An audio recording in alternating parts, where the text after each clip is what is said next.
Get ready. Save the date. It's the Gospel Sounds Music Awards. Coming to Birmingham, Alabama, August the 22nd, 2025. It's the inaugural Gospel Sounds Music Awards. For information, please visit us on our website, gospelsoundsmusicawards.org. This is one that you don't want to miss. See you there.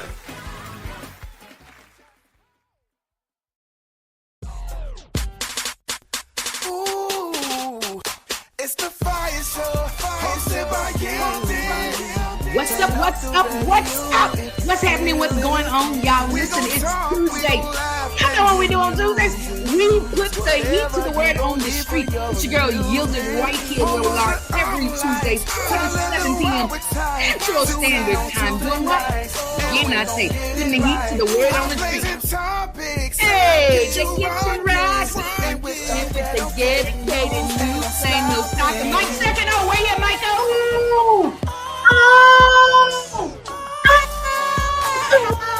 Listen, y'all, we're going to have a good time today. Don't worry about none of the preliminaries, none of the technicalities. What I need you to do right now is like and share this video. Let your friends know that it's about to go up in a blaze. Let them know that it's about to go down right here on Anointed Radio Network, where we're always giving God what the praise. His word says that if he be lifted up, he'll do the drawing. So if you haven't told anybody about the Fire Show, why not? If you haven't told anybody that we're live every Tuesday, why not? Let them know. Let them know we're here now. Let them know that it's about to go up in a blaze.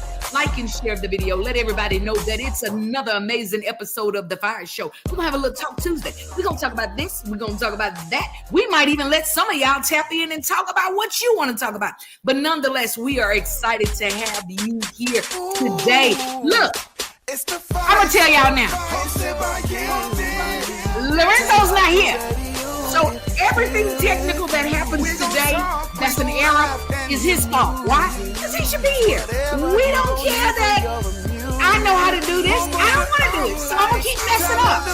So anyways, the music plays twice. Let's rock it out. I'm blazing topic. They get you rocking. And with the dedicated news, ain't no stopping. One more time. Ow. Again. Ow. Hold your note. Ow. Yep. Again, it is the Fire Show with your girl Yielded in the building, y'all. I am super excited always to be here on Tuesdays.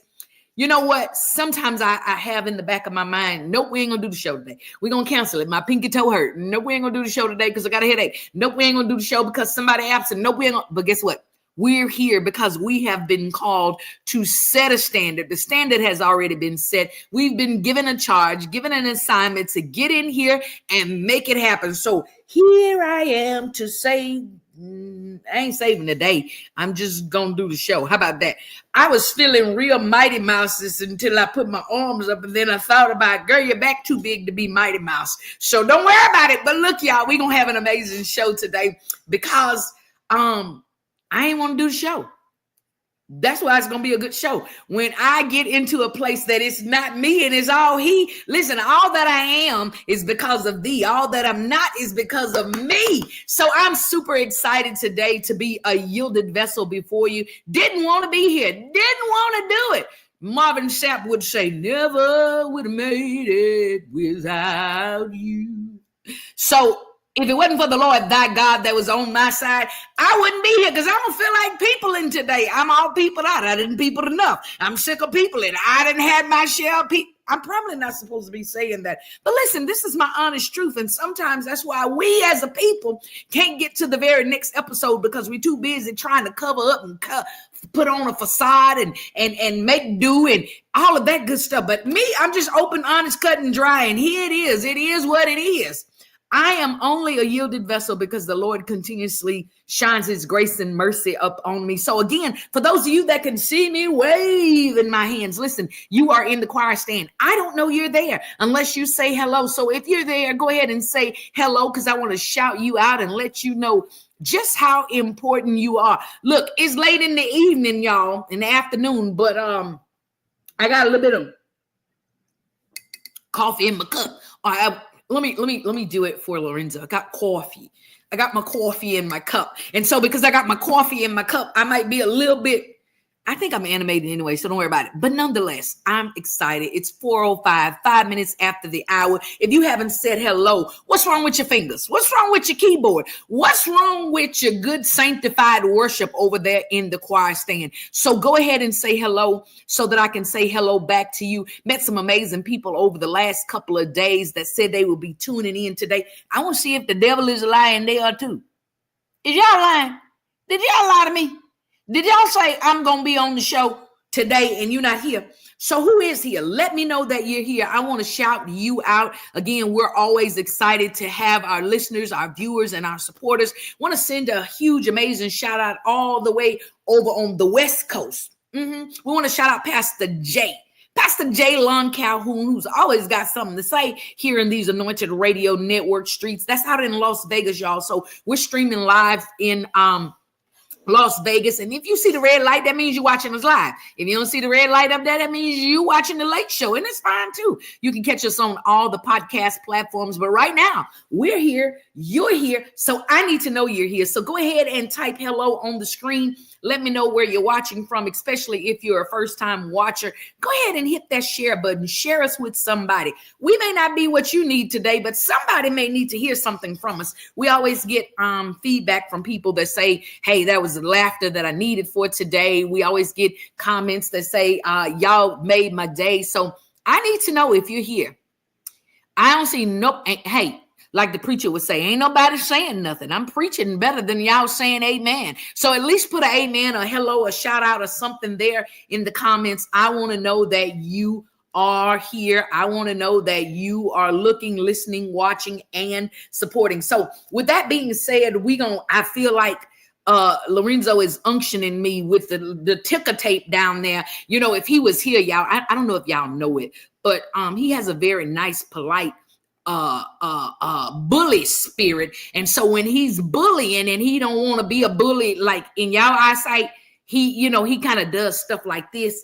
And that mean like, yielded, you talking too much, go to the national holiday. So we want to continue to send our prayers and love out there on the East Coast to our very own Lorenzo and Antoine Hilton, the bereaved family, as they're, adjusting in this time. They had an amazing home. When I say homegoing, it was a homegoing celebration. Some people be talking about some homegoing celebrations and they just, I don't want to talk about the people's stuff, but it don't look homegoing-ish.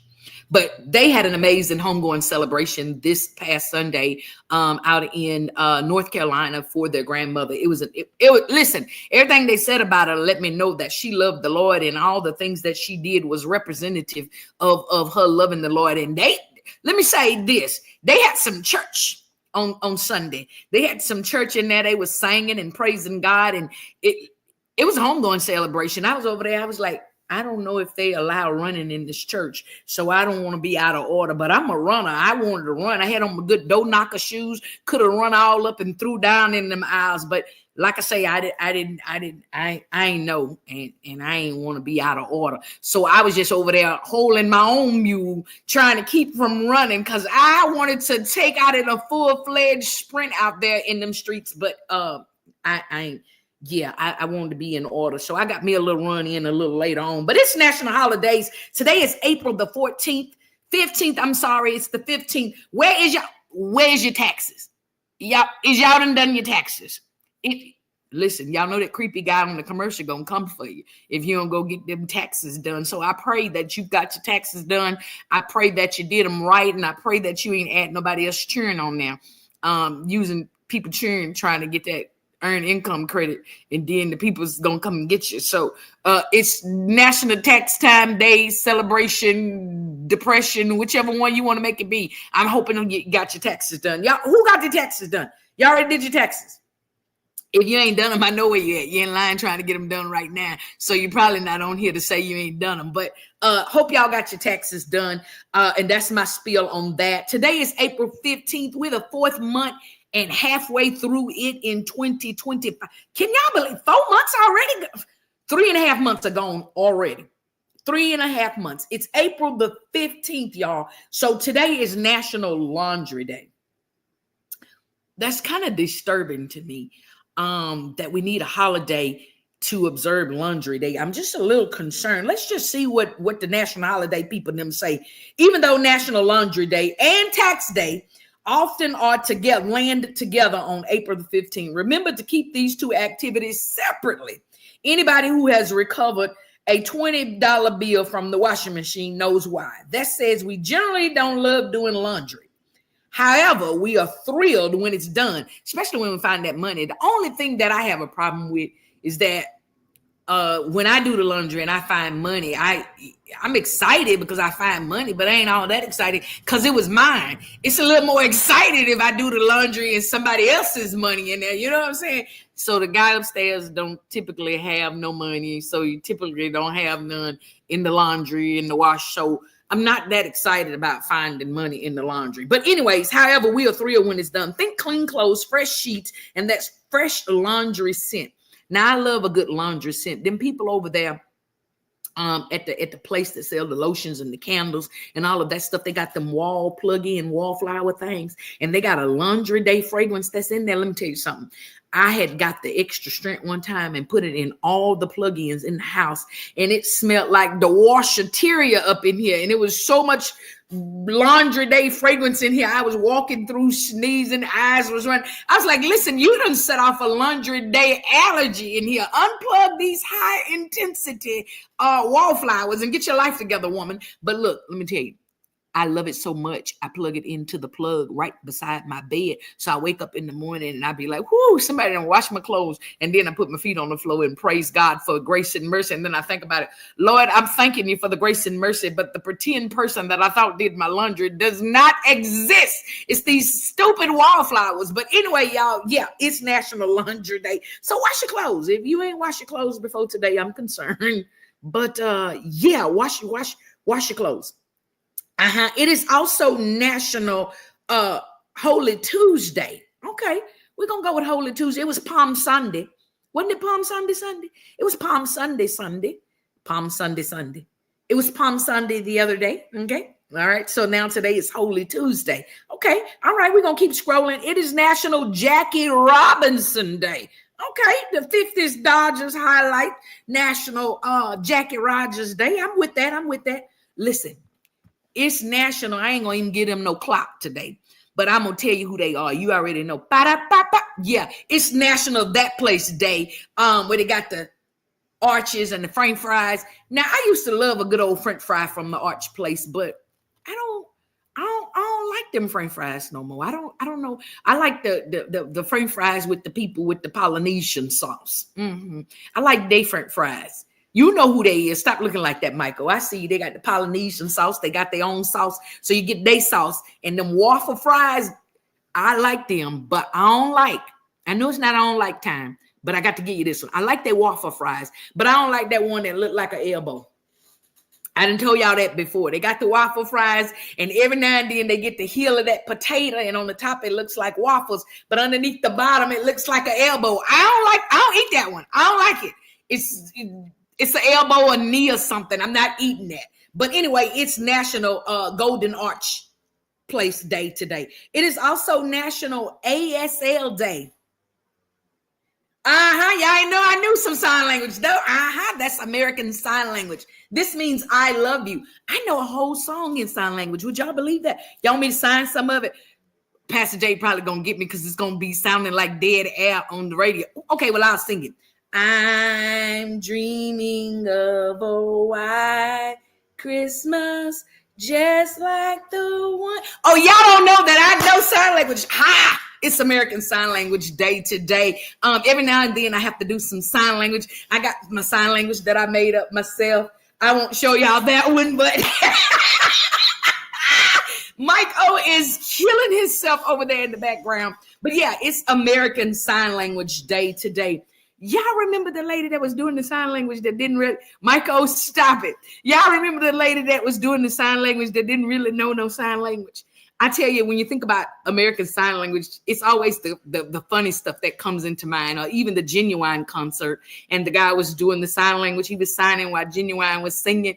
And Genuine got to the part of the song where he says, "Is there any more room for me in those jeans?" And then he had a great fall, and he tried to catch himself by grabbing the interpreter, and he tried to grab the back of him, almost like his pants. And the man just stepped to the side and kept on signing. His bruh say, "Ain't no more room for you in these jeans." So yeah, it's American Sign Language today. For all you Big Back Nationer folk out there, those that attend Big Back University, they always have a food national holiday for you. Today is National Glazed Spiral Ham Day.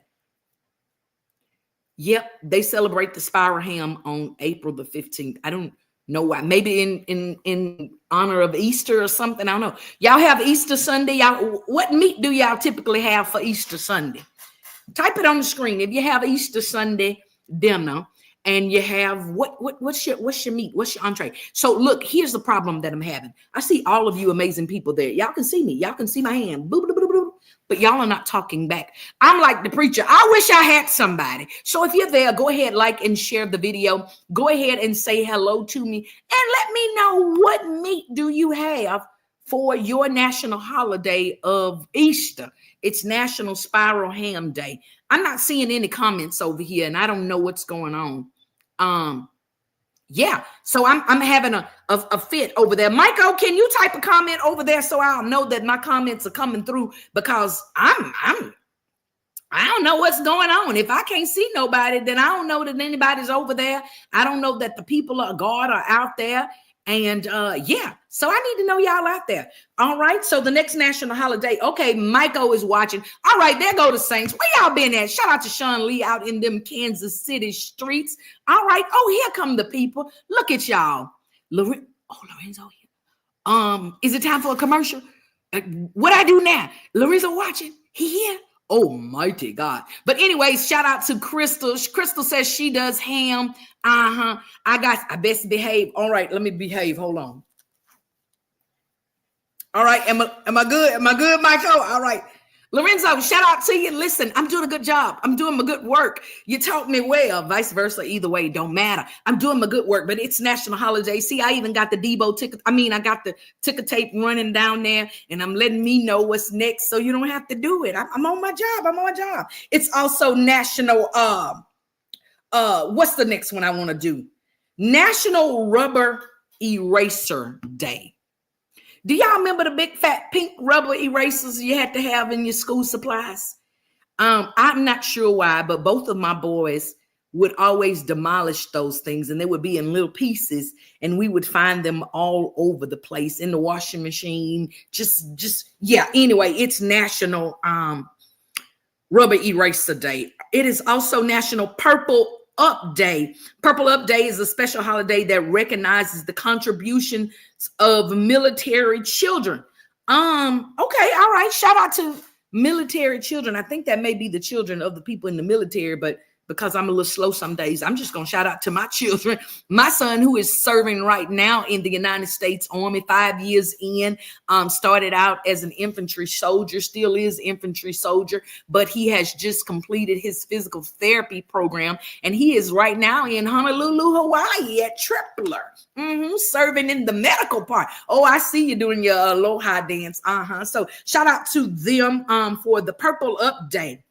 So the last one that I'm going to talk about, and then I'm going to bring in my co-host, go to commercial and all that stuff, because I got to pay some bills, because Lorenzo going to be texting, pay a commercial. So I'm going to stay on top of it. Lorenzo, I hope you're watching. I hope you understand. I can do this. I can do this. So today is also National Take a Wild Guess Day. Take a Wild Guess Day. So, okay, I see the people over here in the comments. Some of the Saints are bougie. They have lobster and shrimp for Easter. Today is National Spiral Ham Day. I don't eat ham. I don't eat chicken. I don't eat roast. I don't eat pork. I don't eat any of that. But Sean Lee, you and I can do Easter together, because all of that come out the water. Michael says I have. Let me just let him say it myself. Let himself. Okay, Michael, I'm going to bring you in so you can tell the people what I have. Michael, where you at? I am going to try to practice my hoop, Jesse Jackson style. Oh, you gonna hoop on Easter? On is telling me Sean Lee is going to invite us to Easter Sunday. Oh, you better get your hooping voice on, Reverend. So look here, y'all. We have been slowly teaching Mike O the customs of the Black church. And so Mike O has been actively engaging himself in hooping. So he's going to share with us when he perfected. Mm-hmm. So, and I got to close my eyes when I spoke to y'all. Because you was a man of what? God. Listen, y'all. Michael, I cannot invite you in here to hoop on today. I invited you in here to tell the people why I don't eat chicken and pork and all such. Because she has an eating disorder, everybody. And her eating disorder is not approved by a lot of people. However, I don't mind it too much. So, Michael, it's kind of expensive to have your eating disorder. But you always talk about my eating disorder, but it is how we actually became friends. That's right. That's right. We Through your eating disorder and your handicappedness. So now you're talking about my knee. Oh, look here. Speaking of my knee, do you know that my baby brother decided to put all of his however many pounds on my good knee yesterday? He sat on my lap. Oh, did it pop? No, it didn't. Praise God. Tomorrow I might wake up and the whole knee fall off like a Barbie doll or something. I don't know. I thought you were going to tell me he fixed your knee. Well, the knee has been great. It's been good. I've been wearing heels and everything, but we ain't gonna push it. But anyways, so y'all, those were the national holidays. We're gonna go ahead and take a quick commercial break, and then Mike O and I are gonna come back. We want y'all to stay tuned for the dedicated news. We want y'all to stay tuned for all of this good information that we got for y'all today. Lorenzo, how I play a commercial? I got to take care of my medical emergency. Because I don't like when you have a hangnail and that thing, it starts off like a little tiny, like this big, and then I'm just going to take it off real quick, and then ends up taking off half your hand. Oh, Michael, I thought you was talking about another medical emergency. And if Lorenzo was here, he'd go ahead and run this commercial for you in honor of your medical emergency. We'll be back, y'all. Don't go nowhere. Hey, like and share the video. We'll be back. Today we're comparing blue pills, the name brand, with our generic little blue pill. Okay, so what's the difference? The name brand pills have the brand name from a large pharmaceutical company engraved on each pill. What does that do? It makes them cost a lot more. Both pills have the same active ingredient, which allows you to be, well, more active. Don't pay more for the name, pay less for the pill. Get our generic blue pill for as little as $2 each. Call right now for yours.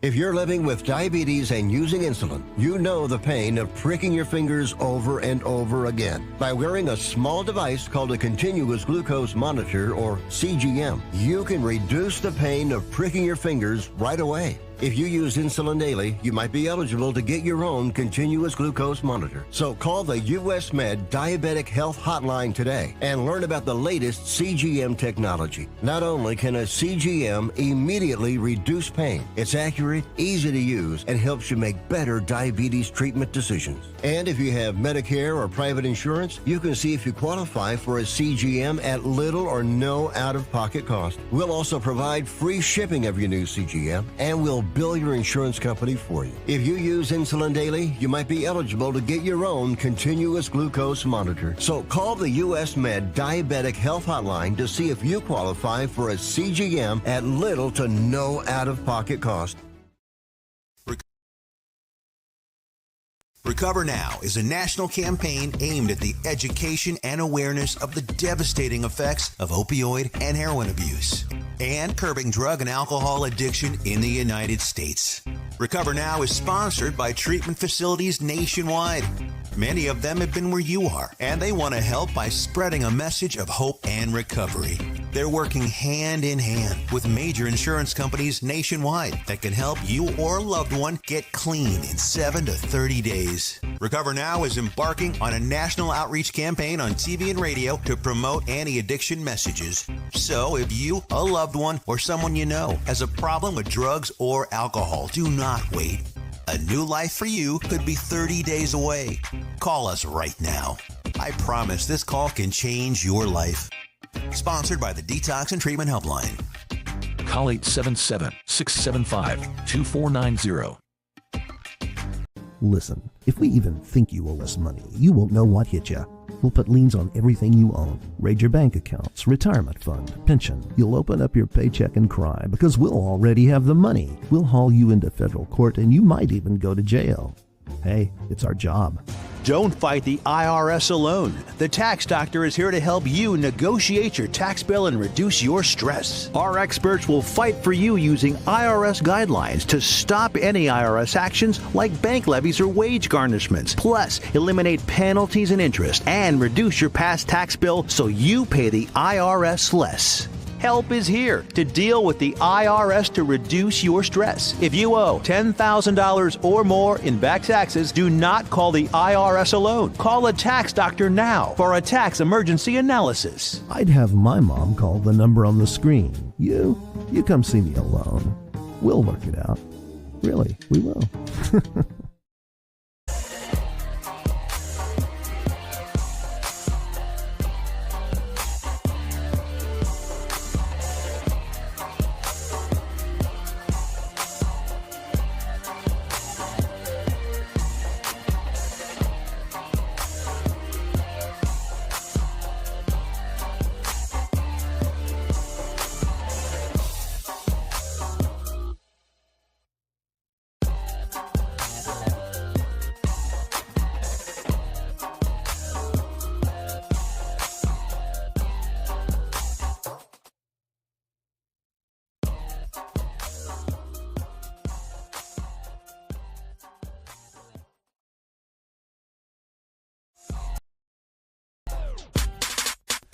Ooh, it's the Fire Show, hosted by Gildy. Turn up the radio. Rizzo, did you hear that? You didn't hear that. Stop it. Cut it out. You didn't know what was going on. Listen, y'all. It's your girl, Gildy, right here on the Fire Show where we are every Tuesday. To the word on the street. We're already having an amazing time. Why? Because that's what we do. This is the day that the Lord has made. Let us rejoice and be glad in it. Hey, with the dedicated new single stopping. Michael!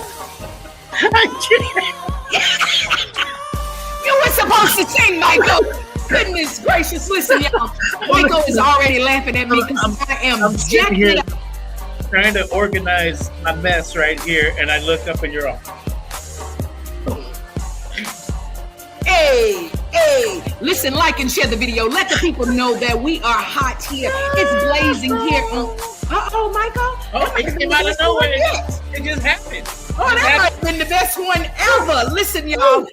It's an amazing time here on the Fire Show where we are every Tuesday, 4 to 7 p.m. Central Standard Time, putting a little heat to the word on the street. As y'all can see, it's me and Michael. We holding it down, baby. Huh? Why am I so scared right now? Probably because you know Lorenzo watching. Lorenzo got all of us choked up. It's that Tex Man commercial company. Oh, it's the Tex Man. Yes. Oh my God. He should come. He said like this. Look, I'm gonna try to come see me alone. Y'all need to come see me alone. Leave your mama at home. Listen. Leave me alone. Don't worry about nothing. I'll take care of all your money. So for y'all, just so y'all know, those are real legitimate commercials. Those commercials, we handpicked those specifically for our show. Tax time, of course, you won't be seeing that one probably after, maybe the end of the month. We'll give you a little time because some of y'all gonna go do your taxes and y'all gonna realize y'all owe the people, and then you're gonna need to call him. It's like a real legitimate commercial. Then we got our diabetic education on there. And if y'all need to get, some diabetic testing supplies, call these people. We want to take a flight, hotel. Call the people. If you get your flight, then you go to the hotel, and then you need a little assistance. You can get your blue pill. I'm just saying, no order, no rhyme, no reason, just helping y'all out. So those are real legitimate commercials. Those are our sponsors. So please, ma'am, sir, go ahead and call the people. Okay? The people. Call the peoples. Call the people. Call all the peoples. Call all the peoples. Tell the people what's up. Tell the people what's going on. Yes. So shout out to Roy Brown. I think Roy Brown. Hey, it's Fat Albert. I'm tickled. Shout out to Roy. I think Roy is out in those Louisiana streets. Roy, I think I saw your sister in North Carolina. I think I saw her. I think I knew who she was, but I didn't know who she was. So I think I saw her. How about that? But listen, y'all. You saw somebody. How do you think? So, how does that happen? You know, when you're on social media, you see Facebook profiles. Mm-hmm. Some are real, some are AI generated, some are filtered to the highest filtration. And so you think you know who people are, but then you be like, I don't know if that's them or not. I'm not saying that this is sister's case, but I heard that she was at the service. So if she was at the service, I think I recognize who she was. Yeah, I think. Catfishing you? Huh? Was she catfishing you? No. I said, see, I gave a disclaimer. It be people like you that cause drama. I said specifically, not saying that the filter thing was her, but because I may have recognized her picture on her profile that is probably this small on this screen, that I don't know for, per se that was her. Okay. So don't start no mess. I'll buy it. So anyway, shout out to the Fire Knights that are over there in the choir stand. Don't know where Janice, last name Harris, is. Haven't seen her over there. But Sean Lee is all the way from Kansas City. Who else we got over there? Go ahead, rep your city, y'all. Shout us out. Let us know that you are there. We want to say hey to y'all, because at the end of the day, what good is a show if there's nobody looking and listening? I mean, I get up and comb my hair and put on my perfume. Yes, I put on perfume. I put on perfume for the show. Let me see. Oh yeah. That's some fresh. Yeah, that's some laundry day. That's some laundry day fragrance there. Crystal's out in Houston. Shout out to Karen Williams. Let's Talk the Talk is here. She's got a show, an event coming up this week. We're gonna talk about it next weekend. Don't get me to saying dates, because I don't know the dates. That's why I got flyers and text messages, and I got a Lorenzo who keeps all this thing in order. You got a Lorenzo? Huh? You got a Lorenzo? Oh, yeah, I got a Lorenzo. Low-Cat Management keeps all of this together, because without Low-Cat Management, I'll be at the wrong place at the wrong time on the wrong day in the wrong clothes. You understand? Does your Lorenzo pinch you? You ever get pinched? I wish he would. I wish he would pinch me. But listen, we're going to talk about Let's Talk the Talk. I said pinch. Huh? I didn't say pinch. I said pinch. Either way, I wish you would. But we're gonna talk about Let's Talk the Talk in a little bit. Do you know that when I'm gonna tell the Fire Knights this, that when you gonna tell them, or you telling them right now why I'm trying to intro to get yielded when she's talking, when she talks about Lorenzo, her lips get tight. Because he's a bullet. You know why my lips get tight? See, this is what I'm gonna do. Because I tell all the secrets, right? If you don't want it told, don't tell me, because I'm going to tell it. You're a sieve. I don't know what that is, but I'm telling secrets. So when I call myself having an attitude, and a lot of times, so for those of y'all that don't know, I'm in Houston, and Lorenzo is out on the East Coast. He's in New York, drinking coffee. Back in New York, is he still in? And so when we get ready to have our meetings, we do it, virtually. So we talk on StreamYard and FaceTime and all of these good, not FaceTime, because he's got that little green demon phone. He don't have the apostolic faith. You don't have that. And so we're on the video calls and all of that.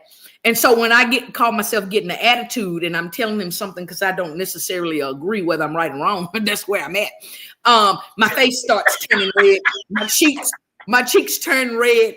And then I do my lips, something like that. And he always say, I'm not sure why you keep pooching your mouth out, because you ain't even got no lips. So when you say they get tight, I think it's because I be thinking about him talking about my lips. And so they get gangster type. They don't get Bill Cosby type. They get gangster type. So I don't know what Bill Cosby type is, and I'm not going to even go that route with. Okay, that one. Okay. Yeah. So I got real nervous. Yeah. So I think that's in my subconscious when I say Lorenzo, because I know he be low key talking about my lips and stuff, and so I'll be, that kind of thing. But, put some gloves. I'm gonna bring gloves for both of y'all next time. Come on. I ain't gonna fight. I'm bringing some oil. Ooh, I'm gonna lay hands. Or I'm gonna lay hands. Look, frankincense and myrrh ain't never hurt nobody. But look, it's 4:35. it's time to get into this dedicated news. I'm super excited always to see the news. Let me tell y'all something. So Lorenzo usually sets all this stuff up, and I'm gonna keep talking about Lorenzo because I need him to know he need to be at work. Lorenzo usually set all this up, and I stopped before Lorenzo came. I used to run all of the back behind the scenes and all of that stuff, and I stopped watching Al's news like the second week after he started sending it. And so I don't watch the news until y'all watch the news. And so today as I was setting it up, because I was on 17 computers. We ain't gonna say why, and we ain't gonna say it's because somebody absent, but we're just saying we was on 17 computers because I got to run different things and mobs and whooses when certain people whose name we will not name is not here. So I was trying to get it set up, and I was setting it up on one computer, and this one was going, and it started playing. And so I was listening to it, and then I got drawn into it, and I forgot what I was doing. And I was like, no, don't watch it. So I didn't watch the news. I almost watched the news, but I wanted to save and watch the news with y'all. So y'all ready for the news? Who's ready for the dedicated news? So for those of you that may be a first-time watcher, dedicated was derived because Cousin Al was extremely dedicated to making sure that he get his videos in on time, and he would send stuff without and just add stuff and do stuff without us having to talk about it. So I was like, oh, he is really dedicated to this news. But week after week, it became increasingly ghetto.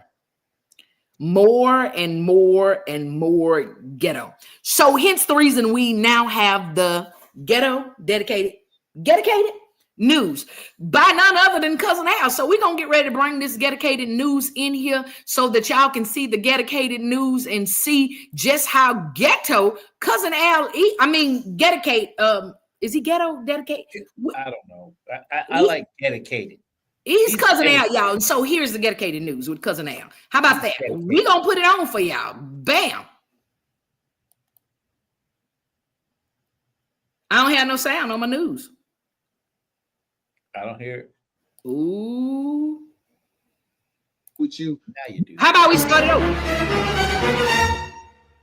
Yeah. And see, the thing is, I got to go live in like 30 seconds, but I just told my cousin, I say, man, you always talking about God ain't through with you. You ought to be through with you. At what point are you sick of you messing up you that you don't say, you know what, God, I yielded. Oh my God.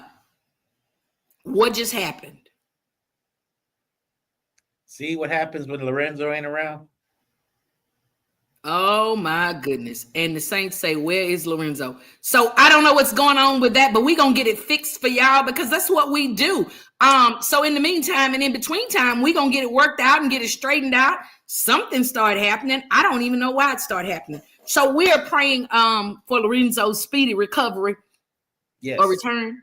Or speedy recovery would mean he's sick. So his speedy return. And it's over there talking and playing, and I don't even know why it's doing that. But nonetheless, we're going to get the news up for y'all in a minute.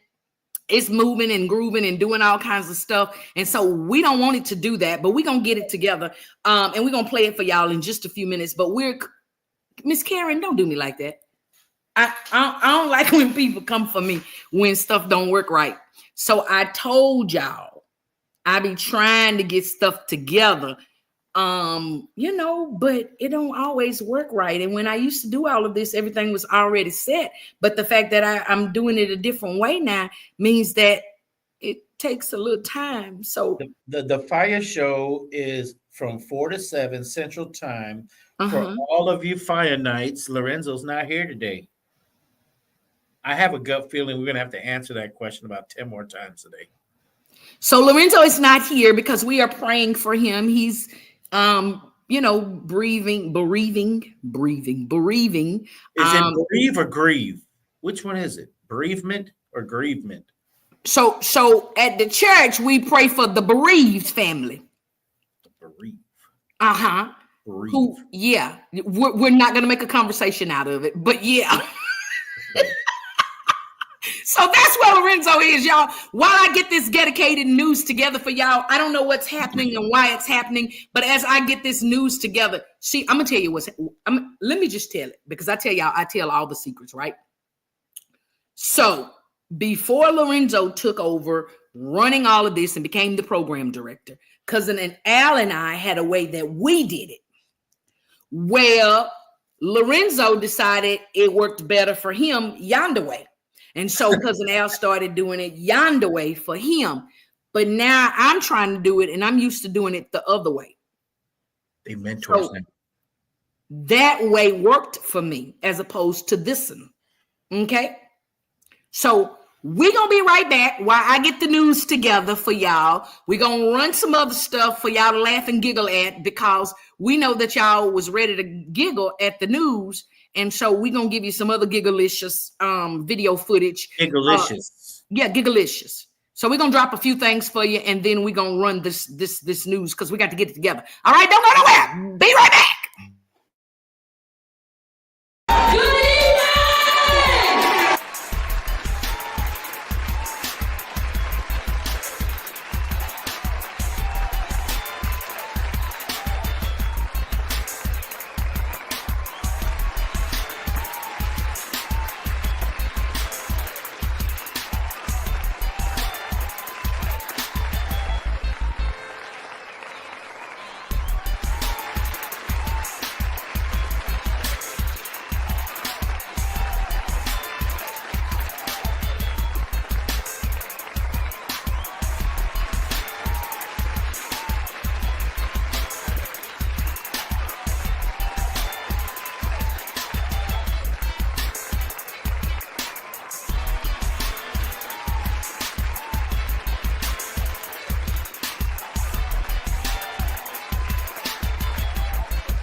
All the God's people say, amen. God bless you and safe travels.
had to call the Geek Squad.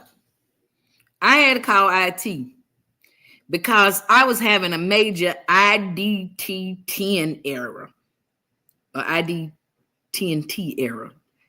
Listen, it was me. I can't make it work. Don't worry about it. I'm trying to get it together, but don't worry about it. We're going to get the news up for y'all. I got IT working on it. They're going to send it to me and we're going to get it together and we're going to get it popping. We're going to get it dropping. But listen, we're super excited that you are still here with us on the Fire Show. Technical difficulties. I already explained it to y'all earlier. It ain't my fault. It ain't my fault. Did I do that? No, I did not. It's not my fault.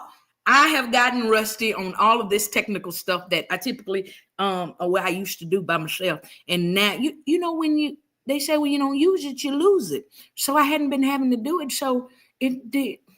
Let us pray. Amen. So y'all not praying, because if y'all was praying, we wouldn't be having this problem and all my technology stuff would be working the way it's supposed to be working.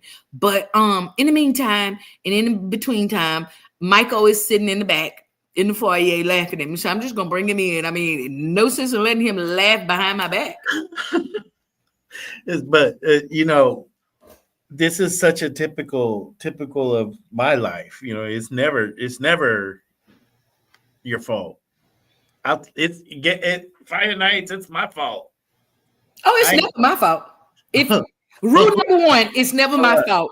Rule number two, if you think it's my fault, go back to rule number one. Come on, switcher over here. Well, if you got your switcher, you should have been switching over here with your board. It's my fault. Don't even look like that diggamajigga is plugged up. So you messed it all up. Don't worry about it. Listen, look here. I got the saints over here praying. Father, in the name of, hey, loose the news.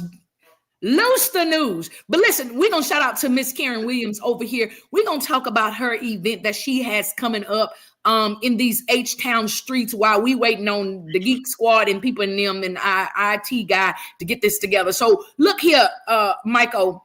Miss Karen has, let me take my big head off of the screen. I ain't going to take it off of it because I'm going to talk about it.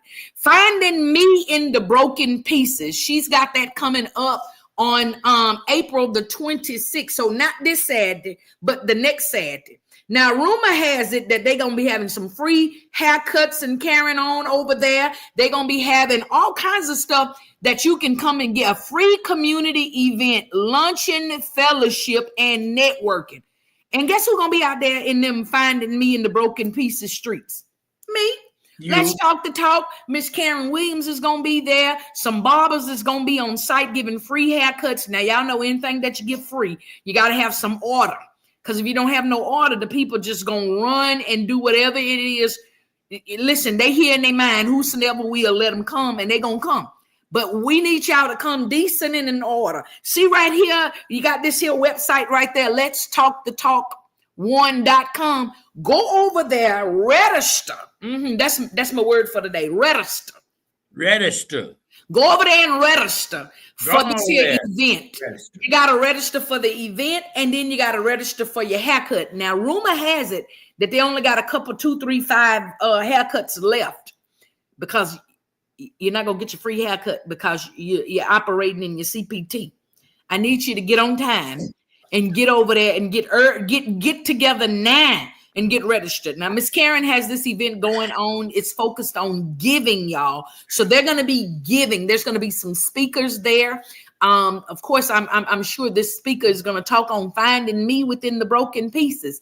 And guess what? Rumor has it that Yielded is going to take the microphone for a little bit. They're going to let Yielded say 1, 2, 3 minutes worth of stuff, okay? And not only are they going to let Yielded say some stuff, they're going to also let Yielded bring her prayer journal over there. So we're going to be over there getting free haircuts and some food, some fellowship, some networking, some books, some words, some encouragement, all kinds of things. But you got to go over here to the website and do what, Michael? Register. You got to go register. Go register. Go. What you say, Michael? Register. You know what? Just don't worry about it. Just say register. Just register, okay? Yes. We don't want to stress you out, okay? So Look, my IT guy is texting me and telling me he got me together over here. So we're going to see if he got me together. But in the meantime, I need y'all, don't leave right now, but I need y'all to go register, okay? I need y'all to register for this conference, this workshop, this networking event, whatever title you want to put on it. We need you to register and get over there. Yes. April 26th, Let's Talk the Talk community event for the people, by the people, okay? So y'all need to get over there, get that going on, get that worked out, get yourself situated, okay? All right. So Miss Karen would have been on today to share with us all of these great things, but God's got her in another place. It's got a y'all fly. I fly a lot. And so every now and again to get on the plane and sometimes you arrive too early, you leave late, something happens and it ain't time for you to land. Or maybe even there might be a storm out on it. There's a storm out on the ocean. And so the plane can't move. And so it puts you in a holding pattern until, you know, it's clear, until it's safe. And sometimes we get frustrated with those holding patterns in our lives. But I just want, hey, I stopped by here today to tell you that sometimes when God has you in a holding pattern, it's for your own good. So he don't let you move. So Miss Karen Williams is in a holding pattern on today. And so the Lord didn't allow her to come on today because he's got a hold and he's preserving her for Saturday, the 26th. So y'all get over there and get registered so y'all can meet Miss Karen Williams over there at Let's Talk the Talk. At this event, there's a flyer there. You can go over to my social media page and find the flyer there. The link is scrolling down on the bottom. We'll put it in the comments for you so that you're able to get that particular registration link, and so that you will be able to do what you got to do. Okay, so we almost got all of these things worked out so we can get that dedicated news for y'all. But again, make sure that you get registered. Go get your free haircut. So I think the haircut is just for young men, but I got a little hair that's running down. Can I? No. Okay. No. Don't cut that. Okay. All right, Mike. Well, yeah. No. Don't braid it. No, I won't cut this off down here. This hair this ain't supposed to be down there. It's like running down in my collar, down my back, and looking werewolfish. You gotta cut that. You gotta cut that.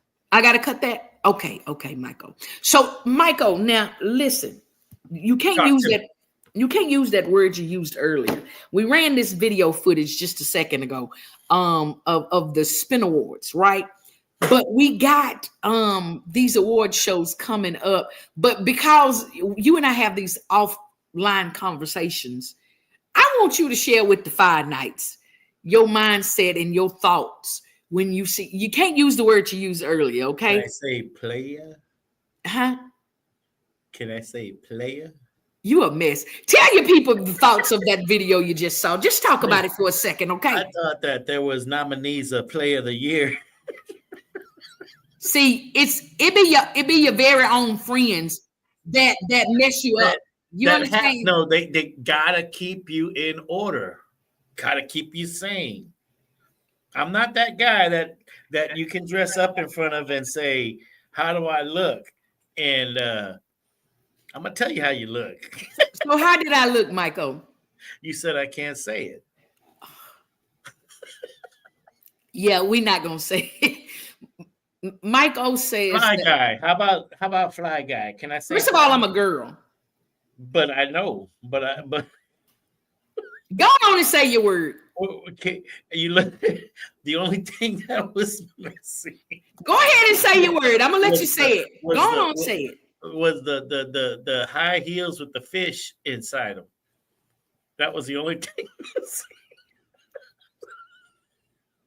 Mike-O is out of order. So the reason I brought up the awards show is because not to allow Mike-O to insult me, but to let y'all know that we are actively voting right now for the Gospel Sounds Music Awards that will take place August the 22nd in Birmingham, Alabama. So if you have not been voting, don't worry about it. You still got time. Get on over to gospelsoundsmusicawards.org. Y'all on my social media page. I'm posting it every day, little monkeys, little pictures, little cartoons, pictures with me not combing my hair, just to get your attention so you can go over there and vote. Voting is unlimited now until people say stop. So you can vote 100 times a day for the next 100 days, okay? So you can vote for me for internet gospel radio announcer, promoter of the year. And you can also vote for Antoine Hilton for male artist of the year. So if you've not voted as of yet, then I need you to get over there and vote. Why are you laughing? Because I want to put a new category. You said what?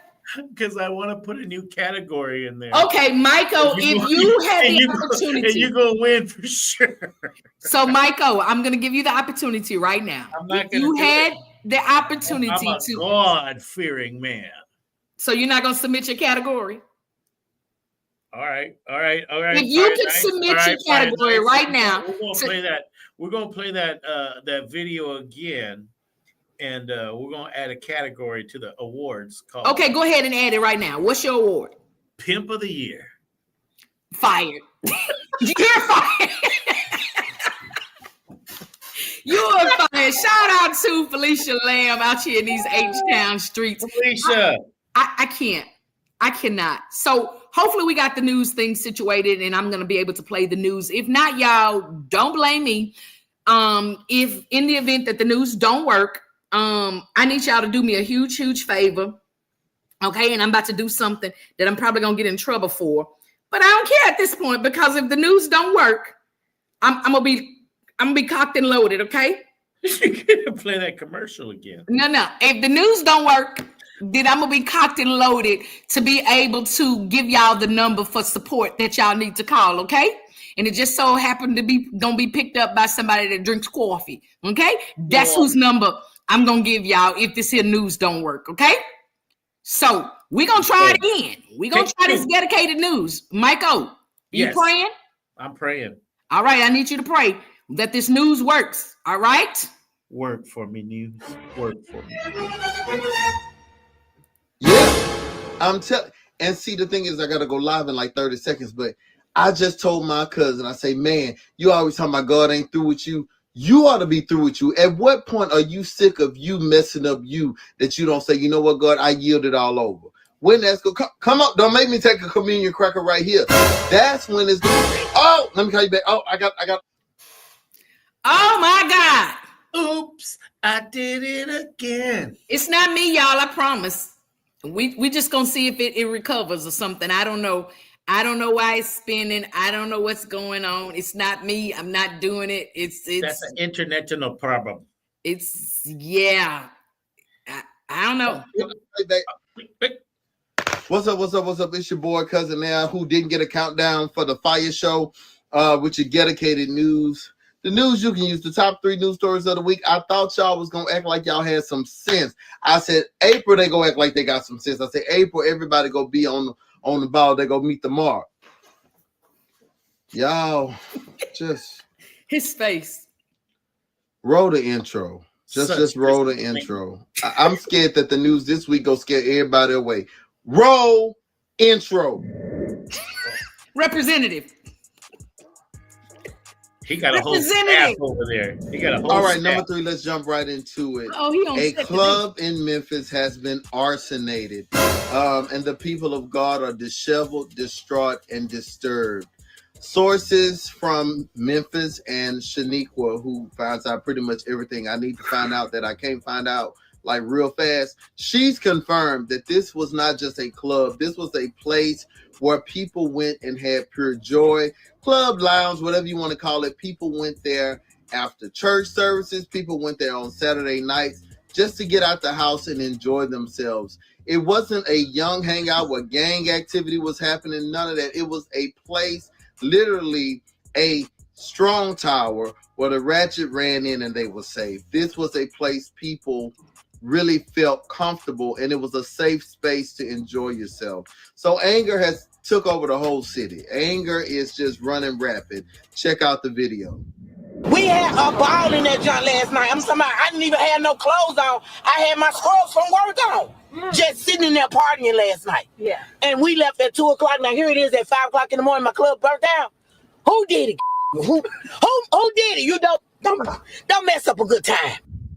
So as you can see, people are distraught. That tone of grief and that tone of anger, I know that so well, because when Aretha Franklin died, that's how I sound coming home from work. Like I'm telling you, and I sat in the tub for 2 days, just in the tub in the dark, just in prayer. because I knew the level of just discouragement I was in. But Memphis, we hope that they can rebuild. We hope that they can, reestablish some things. And I just hope that they're able to come back stronger than what was taken away from them. The Lord giveth, the Lord taketh away. But whoever is the arsonist, you will be found. You will be found. And I believe those people in Memphis, they going to take care of you. I'm telling you. Kerr. They're going to take care. Kerr. All right, speaking of things that's falling apart and burning down, number 2, Linda McMahon, former WWE, I think co-owner or co-CEO and performer herself, says that students will be learning and using A1 in the classroom.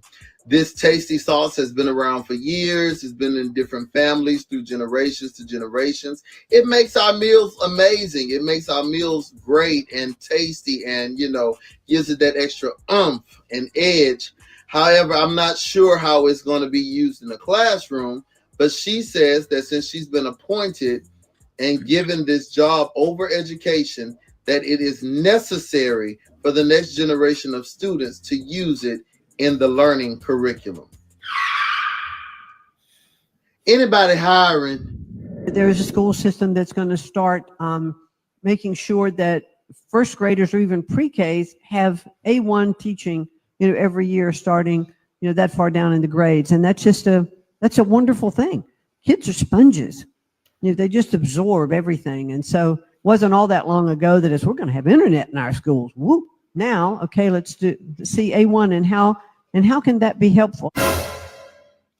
Now, Overseer McMahon. Now, so I'm almost sure, and I don't want to put words in her mouth. I don't want to do that, but I'm almost sure she means AI as in artificial intelligence. And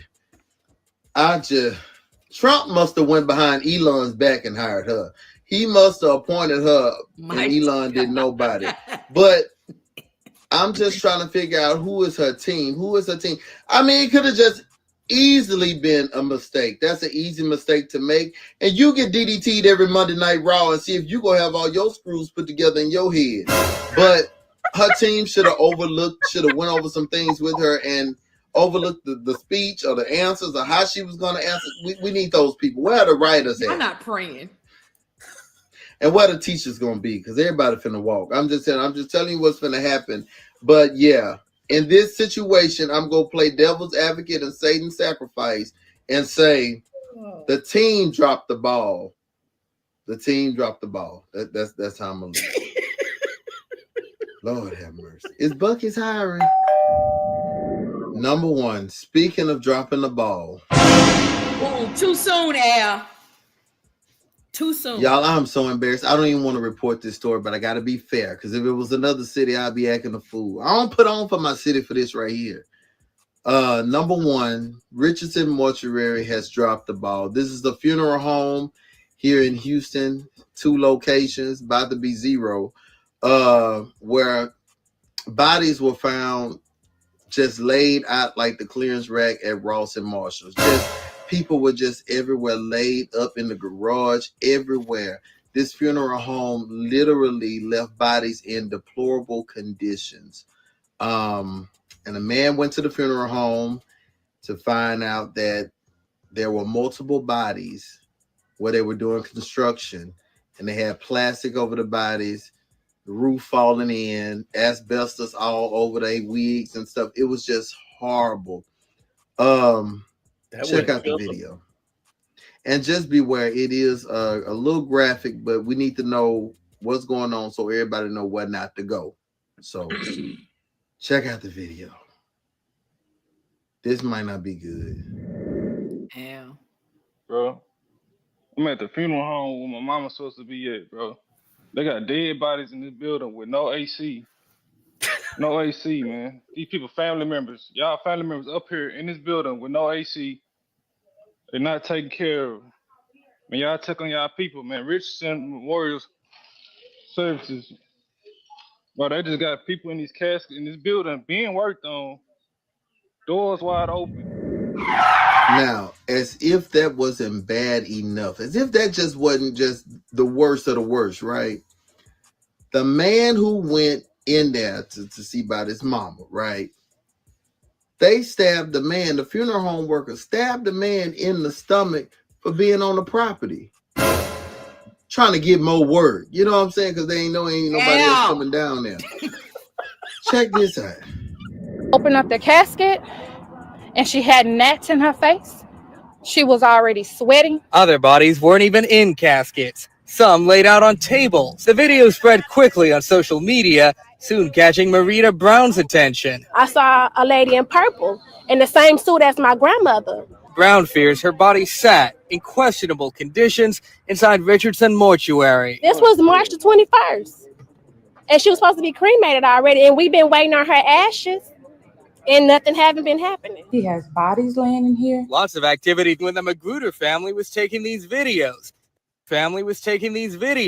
They say an unidentified funeral home worker confronted them. When he asked us to leave, I said, I'm not leaving without my mom. And at some point stabbed her brother in the stomach. He's expected to be okay, and the worker isn't being charged. Now, see, I gotta bust out my clothes. See, this is what I be talking about. Now, this ain't got nothing to do with the FIYAH show. What I'm about to say ain't nothing on behalf of the FIYAH show members, staff, crew, custodians, all the people who view us every week. But let me tell you about Al. Had I been there, you would have filed some charges because I would have set the building on fire. I'm telling you, everybody would have been cremated, even people who ain't know they supposed to be cremated. And the people that was cremated would have got cremated some more. They'd been crispy as some fried chicken from Popeyes. Let me tell you something. I would have acted a fool at that place. Let me find my grandmama on the bathroom floor between the commode and the face bowl and see when I turn that whole place out. Look, it would have been some charges filed, and rightfully so. Because I don't care about no DA. Dead on arrivals would have been. I'm telling you, I would have had that place. Now, to his credit, the owner has been in the hospital for a good minute.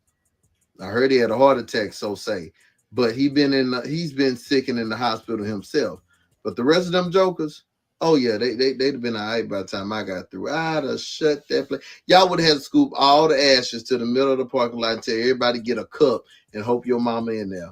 I'd have set it on fire. I'd have set everything on fire. You mean to tell me these people are supposed to get the ashes back in March? We dead slap food stamp out in the middle of April, and they ain't got their mama yet? Okay. Okay. Yeah. I need my therapist. All right. This has been your boy Cousin Al with your dedicated news. Back to y'all. And wait. Before we do that, I want to make sure everybody vote for Yielded. I need everybody to go vote. Vote for Yielded. She gonna tell you how to vote for Yielded, and Yielded shall be voted for. Also, I want y'all to realize that it's been a lot going on with these funerals. Even beyond that funeral home, I've been getting videos of people falling in the hole with the body and all kind of stuff. And let's be careful. Let's do everything with diligence. Let's make sure these funeral homes are held accountable. These grave sites are held accountable. Everything is stable, because I'm tired of seeing stuff like this. Oh, they tell me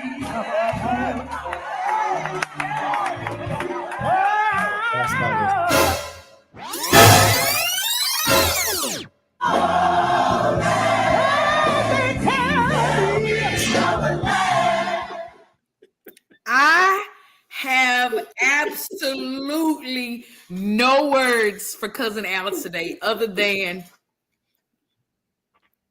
we need to saturate Cousin Al with this prayer oil. Michael, I'm scared to even open this up. I saw that video and I said,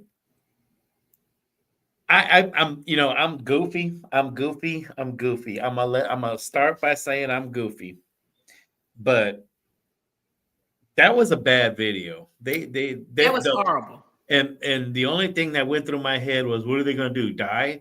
But Michael, I'm about to put you out. That wasn't cool. They need to do a little bit better than that. But then to add insult to injury, they stabbed him. Yeah, so I come Why to you gonna inquire. stab somebody? Yeah, I come to inquire about my family member. You know you down bad. You doing something wrong, but you stab me. Yeah, I don't get it. And how are charges not pressed? That I'm sure they tried to claim self-defense, but I don't know about that one. That's all messed up to me. I That's a need whole answers. story. Al, I need you to get with your fire knights who's responsible for getting you all of this information, Shaniqua Bonquica or whoever you talking to. I need to know how did the worker avoid being charges pressed against them or filed. I really need to know. I need to know. What were they doing back there? First off, what were they? Did they allow them to walk back there where all the dead people were? So they went to the funeral home, according to the live that I saw. They went to the funeral home to check, and they could not get in the front, but there were people working in the back. So they walked around back, and it was open, and so they were able to get in. Oh, so they let themselves in the back. Yeah, with the construction workers. But here's the thing. They said that it stunk so bad. How are you doing construction work in a place that smells like this and you don't think to call and say anything? I think everybody there should have been arrested. Because the one thing I do know and understand is that you may not have ever worked in a funeral home, but you know that it shouldn't smell like that. You know that there shouldn't be gnats and flies in there. You in there fixing the ceiling, the roof, wall. I don't know what you was fixing. Nothing in your mind alarmed you to the smell or that something could potentially be going wrong? I would assume I've never been to a funeral home like that where bodies were just laid out like that. I don't think that exists. That's not how it's supposed to be, Michael. No, they I got don't think chiller it's slabs slabs and I think it's gross. It is gross. It's inhumane and it's against the law. So I read an article that says that they have been fined and held responsible for getting certain documents and information to them, and they're not able to operate until these things are submitted and they're under, investigation. So, okay, I'm gonna see. I'm trying to look at both sides of this because why are so many people maybe they are being investigated. Maybe maybe their family ain't came up with all the money yet, because I know some of these even if the family has not come up with the money, Michael, you don't lay their bodies on the floor. You still have rules and regulations. I'm going to agree with that all the way. I think that. But there's still rules and regulations that you have to comply with. And these people, there was no air conditioning there. The bodies are supposed to be kept cool. There's chillers. There's all kinds of things that they're not operating within. I don't know all now. I can get a funeral home expert on the line in the next 5 minutes, but just in my comments, I'm curious. I'm curious. About what? That sounds like something we ought to do because I want to know: are they supposed to be under a certain temperature? They're supposed to be in air conditioned. I know that. Why? I'm not okay. Look, because the body starts to decompose more under certain temperatures. Don't if think it's too for hot. 1 second. Don't think for 1 second. I think what I saw was right. That was wrong all the way. But the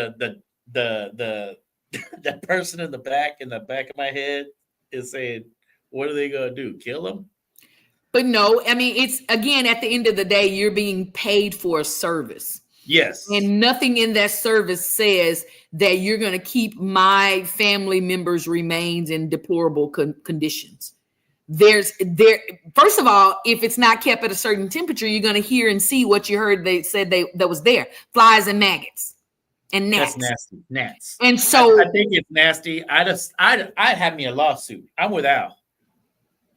Yeah, and I think it's going to eventually get to all of that. I don't think Al said Al said he was going to do some other stuff. But this is the thing. There's a governing board for funeral homes, and that's who they're under investigation with right now. So if they weren't doing anything out of order, then why is their investigation? Why are they being required? Okay, so this has not been swept under the rug yet.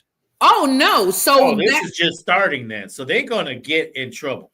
Yes. Good. So the Good. person that went in and did the video, went live, and as it went live, the police were called, and the police showed up there, and there was supposed to be other funeral homes that came in to get the remains to take them to their facility to put these bodies in appropriate conditions, because the body is going to continue to decompose even more so if it's not kept at appropriate temperatures. Let me that ask I know from nursing. See, you got me asking so many questions now. When by the time it gets to the funeral home, have they already been all the stuff out? The funeral home is the one that does all of that. Oh, so that means there's a. Okay, I'm done. This is a. They're involved at the funeral home. That's not done at the hospital or anything. That's the funeral home's responsibility. So the funeral home is responsible for the autopsies? No, if they do, so not everybody gets an autopsy. There's only an autopsy if there's a reason, or if the family requested, or if it's some sort of criminal activity or something. But if you just pass away, you don't get an autopsy just because you passed away. I feel bad for all of those families that have to go through this, because it's bad enough losing a family member And you heard the one lady say, you say, why are the people still there? Why are the bodies still there? They're waiting on the remains. This person was supposed to have been cremated, and they're waiting on the remains, and they saw their family members still laying in there. And another thing I had just happened to see on the video, that business is good there. They had a lot of people there. And so when this went, you know what, I'm coming to find you. You need this oil. So when this investigation went, started, all this stuff happened, they started, of course, the governing body started looking, and there have been several charges or complaints against this particular funeral home previously. So yeah. Caroline says, hey, how are you anyway? First of all, for being here, we appreciate you. I always see you in the comments, but never see you live. I totally agree with you, that takes the phrase turning a blind eye to a whole new level. Yeah. And it's like, it's gross. It's just gross. I just don't see how somebody can just do that in their business. I don't care if that's your business. Exactly. And how is it that the workers that are there doing construction didn't see anything wrong? Dun, dun, dun, dun, dun, dun, dun. Yeah, so it's it's horrible on so many levels. And to think about it, Michael, you're already having to deal with the financial aspects of this loved one. You're having to deal with the emotions of losing this loved one, all of the things that goes into this kind of thing. And then the next thing you know, you see this on social media. You got dust from the ceiling coming down. Yeah. Because Mr. George's workers are working, tearing down the sheetrock or something. Yeah, I mean, just they didn't want to say nothing. Absolutely horrible, huh? You think Mr. George's crew wanted the cops there? Well, I mean, at the end of the day, do it when if they wanted the cops there or not. They could have made an anonymous call, and they shouldn't have been there. I wouldn't have worked in there. Yeah, they said it was stinky. Oh. And so the fact that it stinks in there means that there was some steps that were skipped, and probably an embalming. Well, even with the embalming, if the temperatures are not appropriate, of course it's gonna smell. So yeah, man, definitely want to send out prayers for those family members that are involved, the families that have listen, we won't even pray for the workers at the funeral home, because this is horrible. Has to be something going on somewhere mentally or something that you would even be able to look at yourself in the mirror. Did you say that the owner was sick, gone? The owner is supposedly in the hospital and has been in the hospital for a while. So here's my thing. If the owner didn't have, and I saw somebody type it earlier, if the owners didn't have backup, then why are you still accepting services? You understand what I'm saying? If ain't nobody to cover for me at Jadal's, then there ain't nobody going there. Yeah. So yeah, we definitely want to pray. Yes, Miss Karen said we praying for the family. Anybody that had anything to do with that. That's just horrible. I don't even want to talk about that no more. That's bringing me down. That brought me pretty far down right there. That's a lot. That's a lot. Cousin Al, we yet praying for you. We thank you for your dedicated news. We don't like it. Don't bring us no more of that. It's 19 after the hour, y'all. I think we need a commercial of 20 or 7 or something to bring us back up, because I can't take no more of that. That's way yonder too much. So we gonna skedaddle on out of here and over here to a commercial. Mighty God, let's jump on a plane or something. Let's go somewhere. Hey there, travelers. You going somewhere? Need a hotel? Then call Hotel Wiz anytime, day or night, for rates too low to publish. You can save up to 75% on over 500,000 hotels across the globe and get our best price guarantee with no booking or cancellation fees ever. We've got some of the lowest hotel prices you'll find in New York, Chicago, Las Vegas, San Francisco, Washington, D.C., and a lot more. Don't waste your time surfing for deals. Make a free call right now and find deals too low to publish. Save up to 75% right now with no cancellation fees. And to make it even easier on you, we're here 24/7 to help. So call right now. Bookmark us in your cell phone. Whatever you need to do, just pick up the phone and call this number for hotel deals that'll knock your socks off. Call 877-801-8832. That's 877-801-8832. Again, that's 877-801-8832. Call now. The abuse of opioids and heroin is killing people. Recover Now is a new national movement to help you curb your addiction. You can get help now, right now, and you can get clean in as little as 7 to 30 days. So don't wait. Change your life. Call the number on your screen right now. We can help. You could have a brand new life in as little as 7 to 30 days. You can change your life. Call the number on your screen right now. Here's an important message from the U.S. Med Diabetes Solution Center. If you have diabetes, you know the pain of pricking your fingers. But now, by wearing a small device called a continuous glucose monitor, or CGM, you can reduce your pain right away. It's easy to use and helps you make more accurate diabetes treatment decisions. So call us right now to see if you qualify for a CGM at little or no cost. U.S. Med. Better service. Better care. Get ready. Save the date. It's the Gospel Sounds Music Awards, coming to Birmingham, Alabama, August the 22nd, 2025. It's the inaugural Gospel Sounds Music Awards. For information, please visit us on our website, gospelsoundsmusicawards.org. This is one that you don't want to miss. See you there. Ooh, it's the Fire Show, hosted by Gildy. Turn up the radio if you feel it. We gon' talk, we gon' dance, and get music. Whatever you need for your music, y'all. It's your girl, you just right here where we are every Tuesday, 4 to 7 p.m. Central Standard Time. Put a little heat with the word on the street.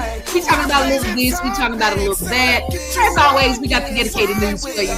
And listen, go ahead, like and share the video. If you're tuning in, let us know where you are. Let us know what you got going on. Let everybody know that we are here. The fire is blazing. We doing what we always do, just heating up some things because it's so much going on in the world today. But at the end of the day, we want to let you know that you too can continue to laugh amidst all the storms, amidst all the trouble. That's your girl Yielded right here. Michael is somewhere in the building. Michael, are you here? He probably eating popcorn or doing what? Hey. I'm right here. I'm doodling. doodling. Grow up. Listen, tell the people to like and share. Go ahead and subscribe. Go ahead and invite a friend. Let them know every Tuesday we put a little heat to the word on the street. Michael is here. I'm here. We holding it down. Lorenzo is out. RJ Blaze is out. But we doing what we do because we got to show up. Sometimes you got to go. RJ Blaze is blazing the streets. Huh? RJ Blaze is blazing up the streets. Listen, sometimes you got to go when you got to go and you got to go. Oh, listen. See, I done got too comfortable. I'm not used to clicking the buttons once we get back in here. So we send in again continuous prayers for the bereaved families. Sending lots of prayer and love to that East Coast, to our folk out there, Lorenzo, Antoine, just praying that, God will continue to be God and continue to give them comfort. And if I had to say something real nice and polite right now, I just say, Ma, I love you, Ma. Oh, Mustard. Anyway. Not mustard, Ma, boy. Ma. Yeah, Ma. We got to say, hey. So look, let me tell you, we showed Ma a picture of, we went to this restaurant, not the time that we went with you, but we went to this restaurant here in Houston when Lorenzo and Antoine were out here. And it just so happened our server was Hispanic. And so Ma said, oh, look at Mike O. Anyways, yeah, so we're gonna make sure Ma heard you say Ma. But what's wrong with you? That's not Mike O. She ain't know. She just used to sing your little beanie head on here. So yeah, but shout out to my mama's daughter. She's over there in the choir stand, y'all. Now it's 5:25. Y'all know at the top of the hour we're gonna get to the Eye on Likes. But right now I want to have a conversation, Mike O. Come on, let's have a conversation. Are we gonna include the FIYAH nights in this? We have to. Okay. Talk to me. The other day we talked a little bit about friends and we talked about support. Yes, we did. And we talked about, your friends supporting you and not supporting you and all of that. I want to ask this question just because I feel like we could be a little petty. It's just me and you. Petty one and petty two. I'm Petty LaBelle. I'm Petty Pendergrass. You're Peppermint Petty. I'm Petty Riley. Yep. I feel like we should, and I feel like listen, I feel like the FIYAH nights is petty for the world. You understand? So I feel like we can have this conversation. Okay, come on. It's about money. Ooh. What do you feel? How do you feel? Let's see how I can pose this question to get what I want to get to. No, all right. Don't do that. You ask the question straight up and you get your answer. Don't try to. I want to cater it. Let me cater to you because I want to cater it toward my answer. Okay, let's put the scenario out there. Okay, let's do this. Boy meets girl. Brand new ears. Come on. Boy meets girl. Okay. Boy likes girl. Girl likes boy. They start, dating, talking, conversing. They hanging out. Let's just put that out there because I don't know what your definition of dating is. They seeing each other on a regular, consistent basis. Okay. She make him smile. He make her smile. They go eat dinner. They go watch movies. They go dance, and they do all of this stuff. Okay. Boy runs into a little financial situation. On a date? Nah, just in general. He got financial issue. Something happened. The tire blew out. The air conditioner quit working. I don't know. He needs some money. Yeah. And it's beyond what he's got in his bank account. It's beyond whatever. He needs assistance. He got a little financial disparity. He's got a little financial distress. And he need a little situation, a little help. Yeah. Should, because I don't want to cater it. You said just ask the question. Just ask it. Should he be able to ask girl? Bootang? Is she bootang yet or not? They met, they went out, they hanging out. They ain't necessarily put no titles, none of that. This is what we got right here. Everything I said is what we got. Okay. Should he be able to ask old girl for his financial situations? He can ask anybody he wants. But the question is, should he? Not should he be able to ask her, because he can ask anybody, whether she's a friend or not, if she a boo thing or not. It's should he even ask? Should he even bring it up? So let Michael phrase the question. Michael phrase the question, because obviously I ain't do it right.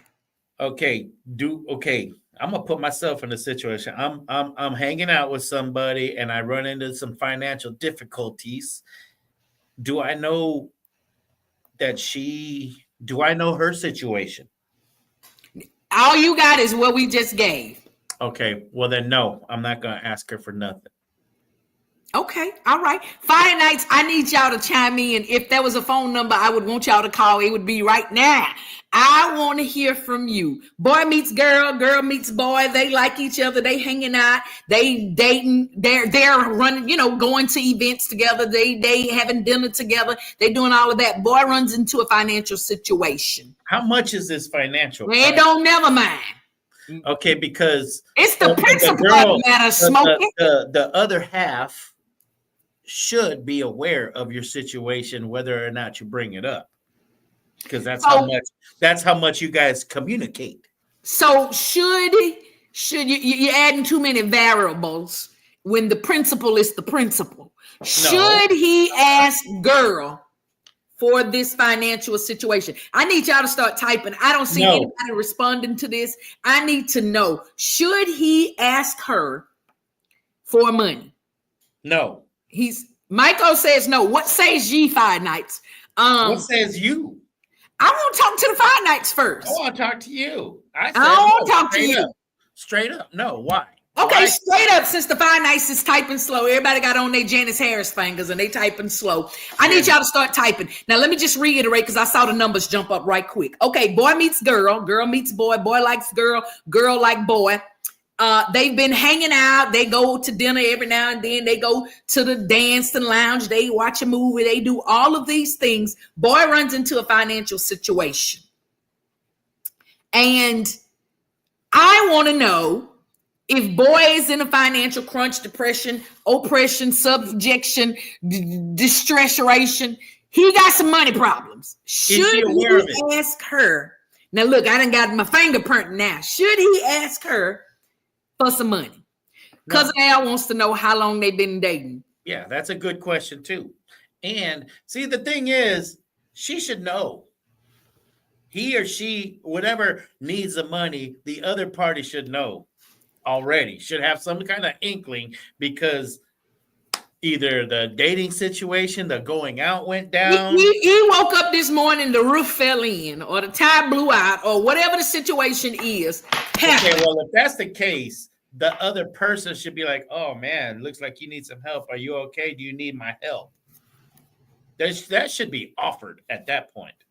Okay, all right. We're going to find out how much Boo Thing really likes me. For the sake of Cousin Al's question, I don't know, I'm making this up as I go. Let's just throw a number out there. 6 months. They 6 months in, Cousin Al.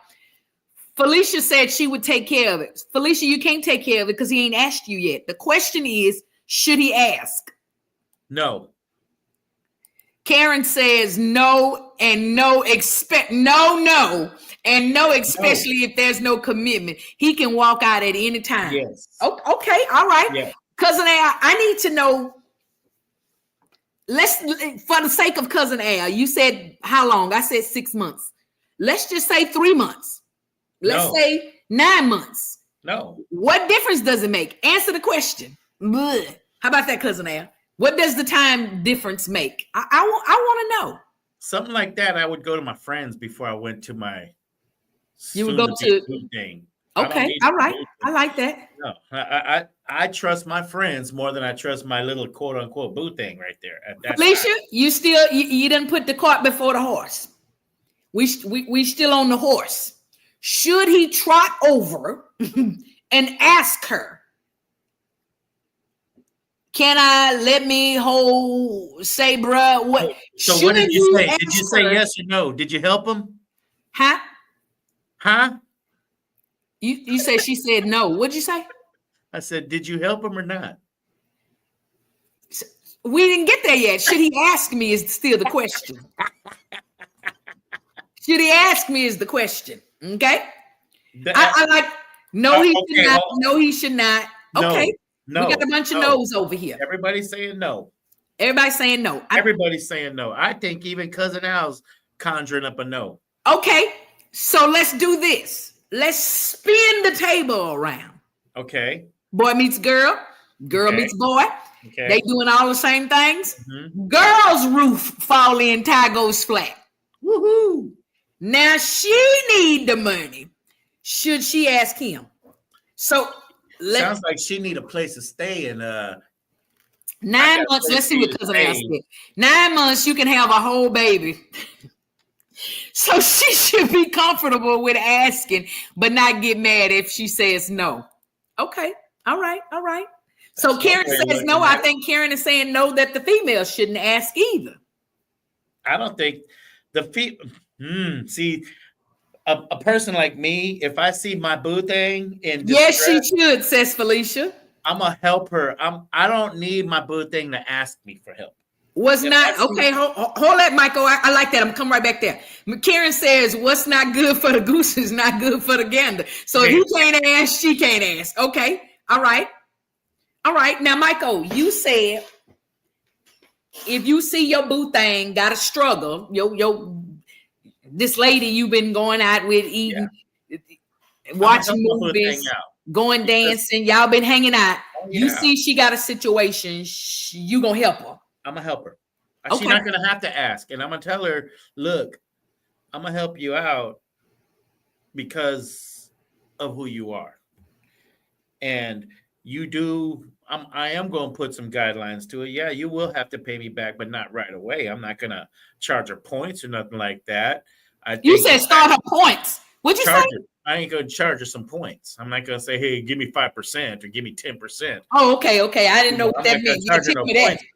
I'm just gonna help them out, and they're gonna come up. Oh, you don't have to do that. I'm like, oh my God, you don't have to do it. I didn't ask you to help me. That's your girl voice. I didn't ask you if you're asking me to help. I see you need help. I'm gonna help you if I can help you. Okay. If I can help you. If I can't help you, I'm gonna say, look, man, that sucks. Okay, all right. Karen says, put a ring on and make sure you get your money back one way or the other. All right. Cousin Al says, as a man, you got to help because Lee to the Roy down the street waiting to help her. That's right. Okay, all right. Felicia's laughing. Felicia's tickled. Well, if Lee to the Roy is on the sidelines waiting to help, Lee to the Roy going to have to step up because I'm out. Oh, okay.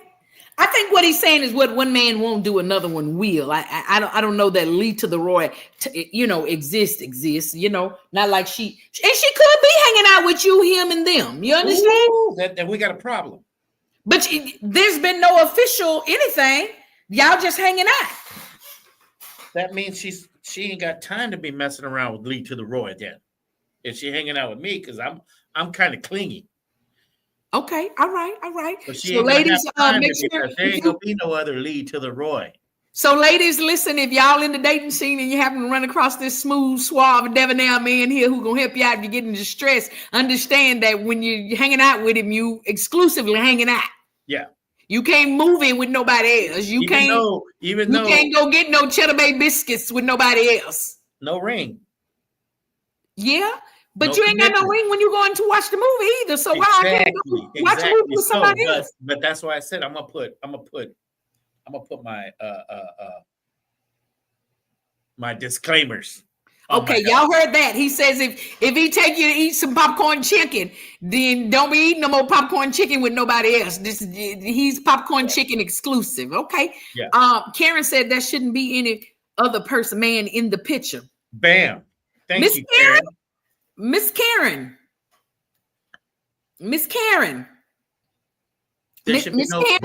Nobody said there was anything exclusive. Nobody said that they was on lock. They met and they going to the movies and they going to the dinners and nobody said, see now there you go cussing it in church.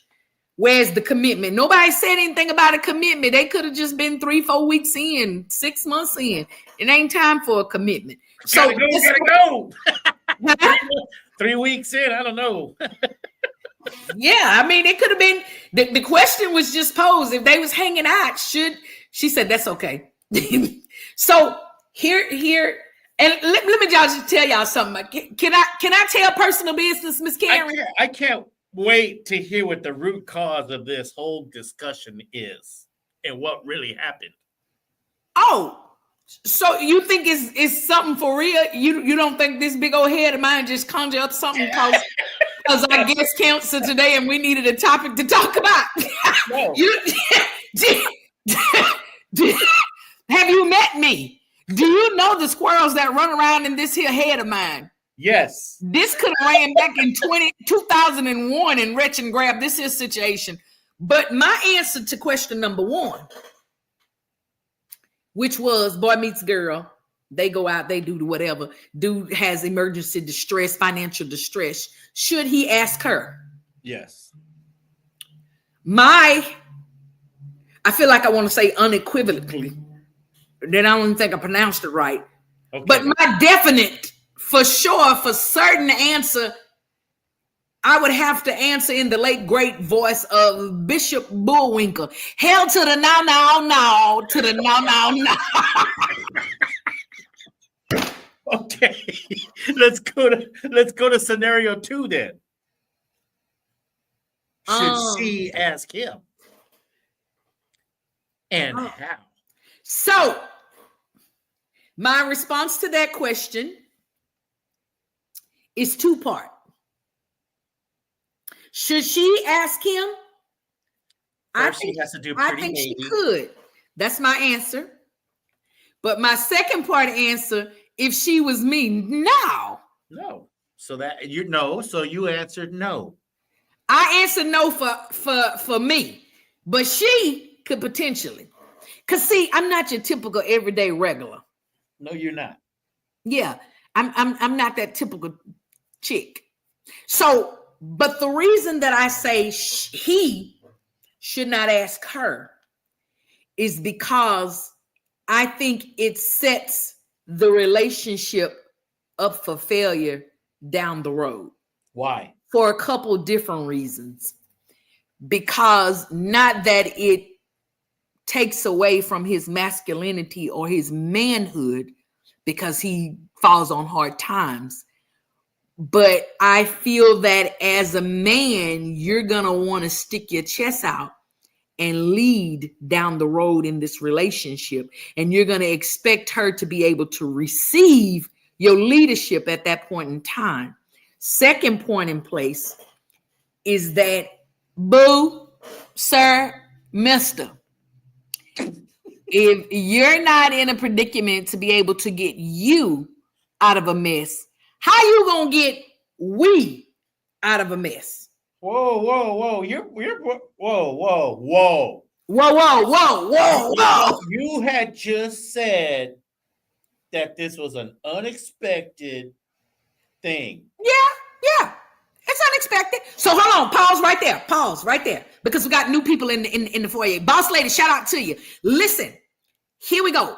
We're gonna pose the question again because some people just got here. Shame on them. It's 5:42. I don't know where they been. 6:42 on the East Coast and 3:42 on the West Coast. I don't know where you been. We've been here since 4, which is 2 and 5. But anyways, what we're gonna say, some people work, they got jobs. But here's the question. Boy meets girl, girl likes boy, boy likes girl. They've been going to the movies, they've been going eating. We don't want to put no title. We don't want to say dating. We don't want to say hanging out because people got different, rationales or expectations or viewpoints of what that means. But they've been hanging out, eating, watching little movies. I don't know if they chilled in Netflix. I saw somebody say something about Netflix. I need to go back up and find that. But they've been running together. Okay. Boy runs into a financial situation. Should he ask girl? And just because we want to turn the table, same scenario, flip the table. Should girl ask boy? That's what we're talking about. Okay. All right. Now come back to you. You got your pen? I'm gonna pull your pen. Come on. What you got, Michael? Okay. You said a key word right there. Uh-huh. In your whole scenario, and I'm gonna say it with my chest. Look, let me set up. Put your chest in there. Let me put my chest out, straighten up my collar. You said exactly the right thing. When a boy. So when a man gets in trouble, when a man gets in trouble, he's gonna reach into his account and say, "Let me take care of this." And eventually, I might have to put something back in there. And the girl's gonna be kind of, "Wow, man, he took care of that on his own. I didn't know you had it like that." I don't like telling people what I have and have not. You don't need to know. She's not committed to me, so she don't know what my capabilities are. Okay. All right, I smell it. So Penny, we you know, it's new. We just eating popcorn. We going to get to movies. I mean, in the first situation, you don't got no titles. I met somebody. I'm talking to them. We going to eating peanuts, throwing the shells on the floor, watching movies. We have a good time together. Yeah, that's just where we are. It ain't necessarily no commitment evolved into anything beyond. I like to go dance with you. I like to watch a movie with you. I like sharing ice cream sundaes with you. That's where we at. I can't do nothing for you, man. I love it, Penny. Penny, go lay down, boss lady. Penny say nah. She said, call your mama Neil. So my answer, of course, again, is not typical because here's the thing. So since you wanted to make it personal, I'll do it for you. I'll make it personal, Michael. Come on. This wasn't intended to be personal because it wasn't. It was just somebody called out in the 9th hour, and so we needed a conversation to talk about. And this big old beautiful brain of mine came up with that. Okay. So here was the situation. Very early on, met a gentleman, hanging out, popcorn, movies, you know, coffee. We hanging out. That's the extent of it. Calls me up, says, hey, got a situation. Don't remember what it was, but it was a situation. And I want to thank the situation. Let's just say for the sake of the conversation was $250 situation. Okay. Ooh. Oh, I need $250 for X. Ooh. Me, first of all, let's just backdrop for me. If in the event that anybody calls and asks me for money, if I'm going to give them money or even considering giving them money, I'm giving. Whether they say I'm going to pay you back or not, because the likeliness of getting it back is 50-50. You might not. You understand? So if I'm going to loan, if I'm going to take any money out of my hand and put it into someone else's hand, transfer account, whatever. However, if I'm going to give you money, then my mindset is it's money that I do not need. It's money that I'm expecting to likely not get back. And if I get it back, it's a blessing. And you may get the possibility of asking again, right? That's just who I am, right? So for the sake of this conversation, dude liked me. I like dude. We was hanging out. We was doing all of these things, eating popcorn, peanuts. And I keep saying popcorn because if you know me, you know that's my favorite. Popcorn and watermelon. So judge ye not. Judge yourself. And like Penny said, judge your mama Neil. But dude calls me and he has a situation. I want to say it was 200. It was less. I don't remember how much it was. It was less than 500, but more than 100. Okay. So let's just say 250 for the sake of the conversation. At $250 situation. And I said to him immediately, that girl said, get a love offering from the church. Penny, you are now on mute. No more singing for you. Don't sing in the choir stand. Y'all, I want to hear you from y'all. Seriously, keep talking, keep dropping these comments because it's going to take the conversation where you just threw a major curveball in this little situation. Why? I thought you were talking about money. Yeah. $250 is nothing. So let's just say this. If a boy said I need 250, yeah, boy, here's your 250. If a man says he needs 250, he got a problem. Okay, I'm with you, Michael, but don't change it. Don't change the dynamics. We right here. We just wanted to have this conversation. Okay. $2, $250. The principle is where we're going. Understand? Okay, stay right here with me. Don't leave me. Don't go too far too fast. So you're giving them $250 with the intentions of not seeing that money ever again. So here was my response. Oh, okay, $250. Oh, because whoa. I don't need to know any of the details of the particulars, this and that. When I'm gonna get back to you, because when it's just I need it Wednesday and I don't get paid till Friday. Whoa, it's fine, it's cool. Here it is. I'm going to give you $250. When I give you this $250, please don't ever, never call me again. Oh, so you're ending it. Don't call me again after I give you this $250 unless you want to call to ask me how do I want to receive my payment. But no more popcorn, no more coffee, no more dinner No more movies. No more none of that. I thought you liked him. I did. But this pettiness of 250 changed your mind real quick, huh? Shut it down. Shut it down. Yeah, I would have felt the same way, because you know what? There's telltale signs when somebody is financially in trouble. And one of them, to me, is when they do stuff like, oh man, my car needs to be, I got my letter in the mail. I got to redo my car here pretty soon. Or, title or whatever. I got to get it inspected. I got to, those are normal things. But when people make those normal things to be a big deal, that's a red flag. Block Penny. Lorenzo, can you block her from where you are? Well, if you get paid on Friday, it's gonna be in your account by Wednesday, unless you ain't got no job. So we ain't say it was coming. We. Miss Karen says basically you paying him back if he paid for the movies or the popcorn. Ooh, okay. I don't know if I like that either.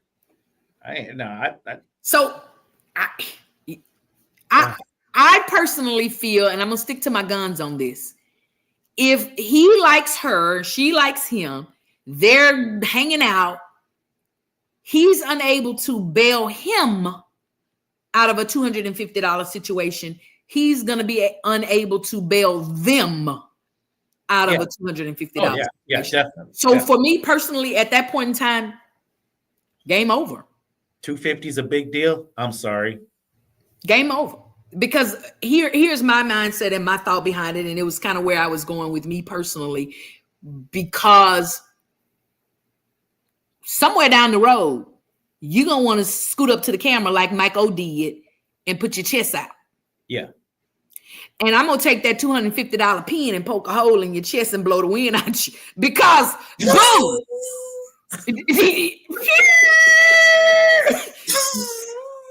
You ain't had enough testosterone to stand up, man up, and get you out of a $250 situation. So why are you standing here with your testosterone in your chest and your the words I want to say and try to tell me something when you couldn't tell you something to figure out $250? So yeah, see that you should have started with that 250 because I'd have laughed at her.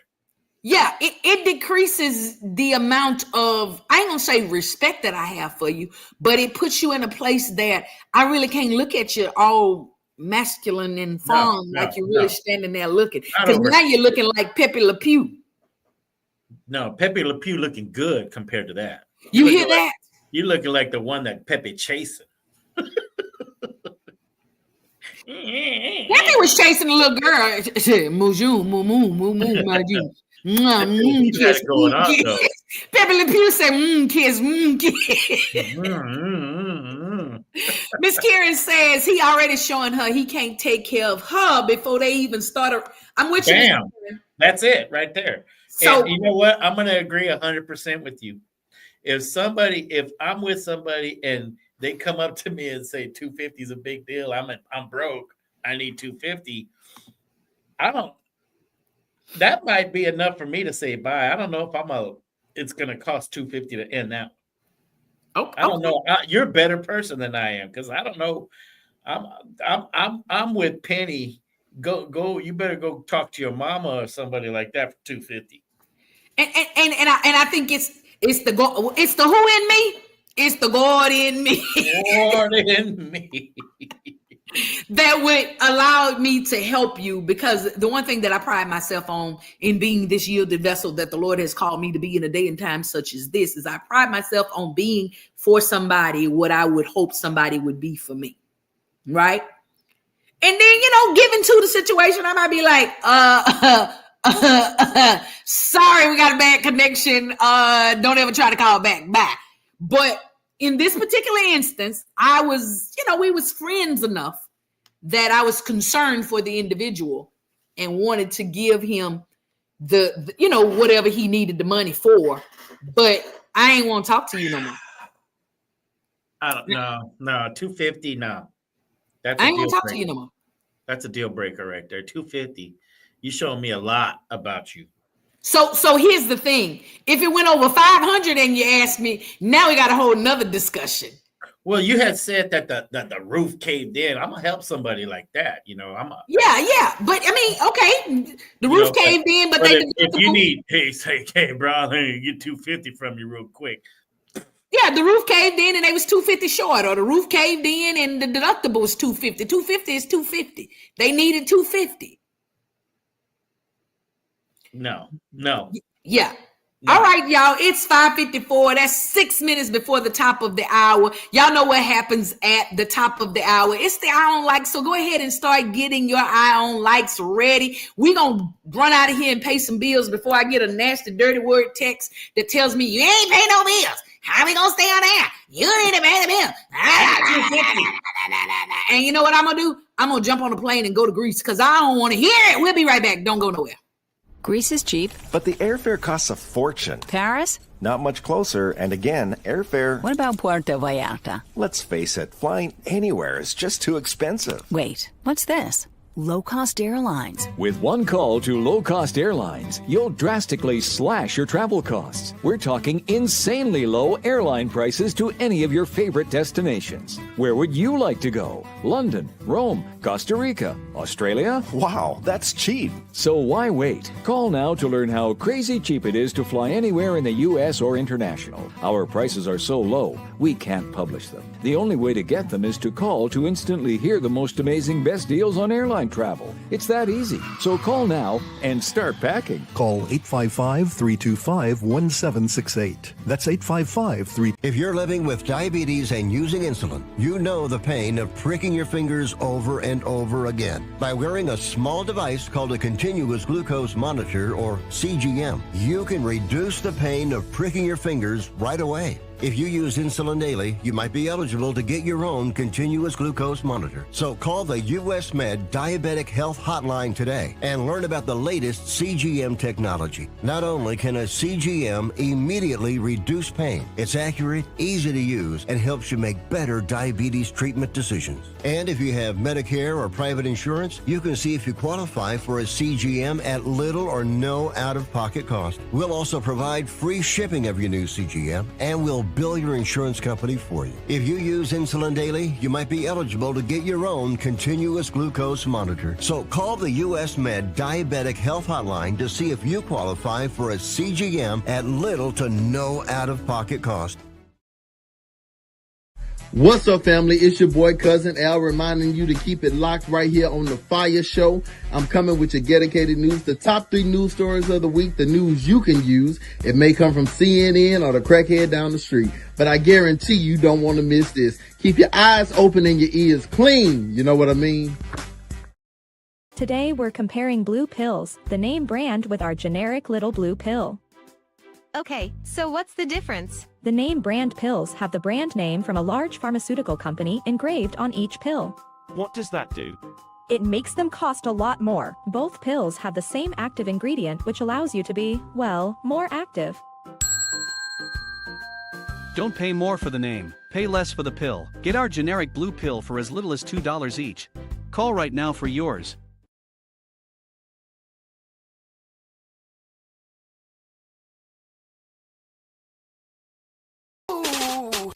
It's the FIYAH Show, hosted by you. Turn up the radio if you feel it. We gon' talk, we gon' laugh and hear music.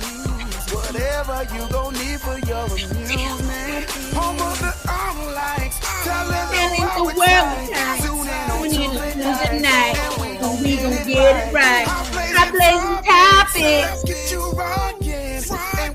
We're crazy. An ass. Y'all not praying. Michael, you coming in on the last one? Oh, you getting good each time. Listen, y'all, it's your girl Yielded and Michael. We in these FIYAH streets doing what we do. Putting a little heat to the word on the street, making sure that you know everything that's going on. We ain't missed a beat. Maybe a commercial transition or two, but Lorenzo's not here. RJ Blaze is not here. And don't worry about what we missed. Worry about yourself. Then they say, worry about your mama now.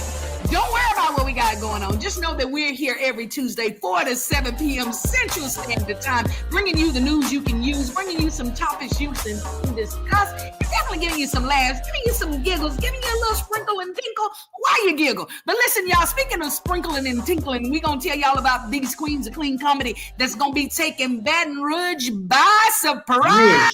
Coming up Mother's Day weekend, y'all. And the music is playing again. But look, Gospel Comedy Entertainment presents to you the Queens of Clean Comedy coming up May 10th, y'all, in Baton Rouge. Y'all heard that? That was my French. Parlez-vous français? In Baton Rouge, Baton Rouge, Louisiana. We're going to be out there, y'all. Got an amazing lineup. Boss Lady Penny is in the comments over here cutting up per usual.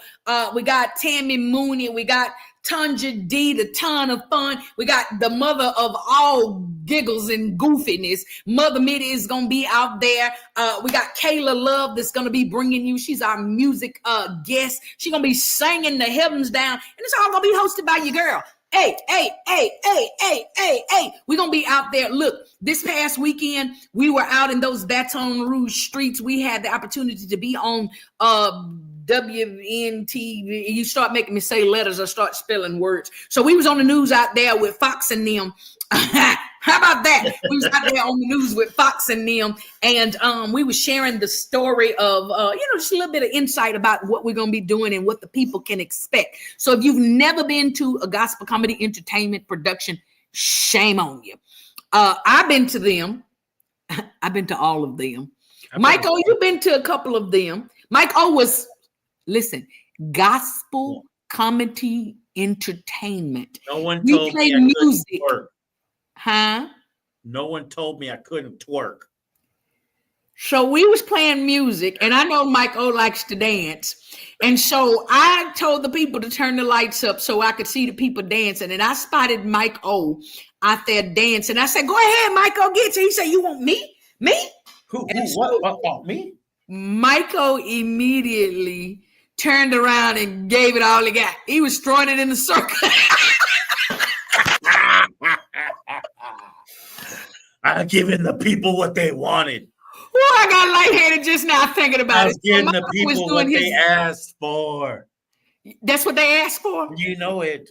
Okay, so Michael was serving it up. So Michael was giving it to him, y'all. So I bring that up because, again, we're going to be out there May 10th in Baton Rouge, Louisiana. If you got some folks in Baton Rouge, let them know. Get over to Gospel Comedy Entertainment. Look for the yellow microphone, the one that's on this here cup right here. Tell them to get their tickets, get out there and come hang out with us, have some fun. Great Mother's Day gift. You ain't got nothing about for your Mother's Day. It's a good opportunity. Go on and get you a ticket. Take your mom and them over there, and you got a lot of churn by different women. You can get a couple tickets for your baby mamas. Not my business how many baby mamas you got, but get your tickets and get the people over there. So that's going on May 10th. That's the Saturday before Mother's Day, okay? Meet us there, all right? Be there. We're going to have fun. Ladies going to sing. Ladies going to tell jokes. And y'all going to laugh and giggle and praise God. How about that? Amen? Yes. They're going to praise who, Michael? God. We going to praise God. So for those that don't know, we have challenged Mike O at some point whenever he feels he's ready to win. He got to get ready to hoop. I'm ready. You ready? Not today. You like my delay talk? All the members got to be here in attendance when you hoop. You like my Jesse Jackson delay? I did like that, but I want you to get your rhythm together, and we're going to get you some hoop triggers, and we're going to have you ready to hoop over the music because you got the hoop, and the organ going to bump you. Yes. Okay, so get it ready. Yes. You can't do it to Dr. Lorenzo and Dr. RJ's in the church. Okay? Yes. All right. Now, y'all, for those of you that may have tuned in, it's 6:03. You're late. It's time for the I don't likes. But what we were talking about before we went to commercial break, said he or said she, who are entertaining one another, keyword entertaining. No. A booth candidate. Huh? A booth candidate. Prospects, candidates. A prospect. There you go. Come on, prospects. I like prospects. Prospects. Yeah. They on the electoral ballot. they got moved up to actually conversing. They're conversing. They communicating. They chit chat. Yeah. Yeah, they conversing, they communicating, they, popcorn and peanut and movie and skating, dancing. I don't know what they're doing. They're hanging out. Okay. He or she ends up in a financial bind. Should he ask her? Should she ask him? That's what we was talking about before we went to commercial break. And Michael said that $250 was no money and shameful and all such as that. And I was thinking while the commercials was playing, what if he just needed to borrow some money to get some blue pills? No, again. They $2. That's even worse. It's $2 a pill. But they ain't gonna just give you one pill. You gotta get at least a 30-day subscription. Can I entertain you for a second? Oh God, I'm nervous. Go ahead. I had a blue pill about 2 years ago, and this is a true story. 2 years ago, I had a prospect, and this prospect told me, she said, "Yeah, there's this show I want to watch." I said, "Oh, okay, well, watch it." "Yeah, well, it's on Paramount." I said, "Okay, watch it." "You ain't gonna buy the Paramount for me?" I said, "No." "Oh my God, it's only $10. You ain't gonna spend $10 on me?" I said, "No, I'm not gonna give you a subscription to something that's $10. What, you ain't got $10? I ain't gonna talk to you no more. You cheap."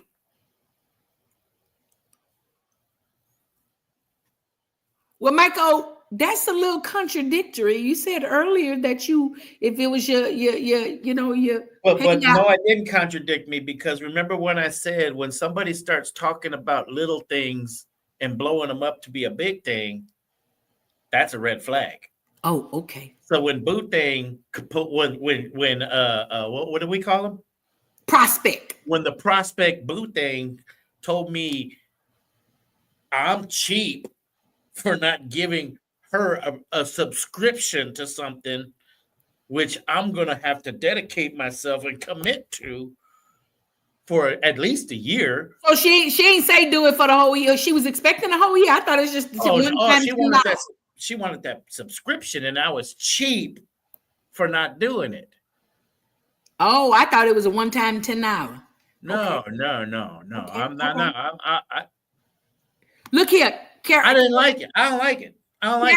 Carrie Lund said, "Well, for $250, mean he or she is not very resourceful. Thank you. A person can go donate blood plasma 2 to 3 times a week to make that quick money." Bam. They can go to the pawn shop and pawn whatever's on their ring fingers for that price, probably. They still take crushed canes? I don't know. Oh, yeah, I think so. Okay. I see people picking them up still. So yeah, you should be able to do something. So listen, y'all, it's 7 minutes after the hour. It is time for a testimony period. It is time for you to testify. Get off your chest, out of your mind, off of your breath, what it is that gets on your nerves. And the way we do it here at the fire. I like it that Yielded is going to give somebody $250 to say bye to them. Is you gonna let me finish introing the segment, or is you just gonna give your all? I just have to throw that out. I'm gonna have to take you out. I like that you was cocked and loaded with that one. You're the one that put the ammo in my head. So, y'all, since Michael already started, just start typing your I don't likes on the screen. Start letting us know what you don't like. Okay. So, Michael, it wasn't to say goodbye. It was to actually help them with the issue. But a goodbye came with it. Yeah, because I don't. But that's my whole point. Why are you gonna give somebody $250 if you just gonna turn around and say bye? Because I wanted to help them. I mean, I'm a genuine person. I want to help you, but I want to help you go find your person because I'm not them. I want to help you exit because you coming to me for money. And I'm not, don't get me wrong. I am not above helping. Oh, my sweet thing. I'm not above that. That's not what I'm saying at all.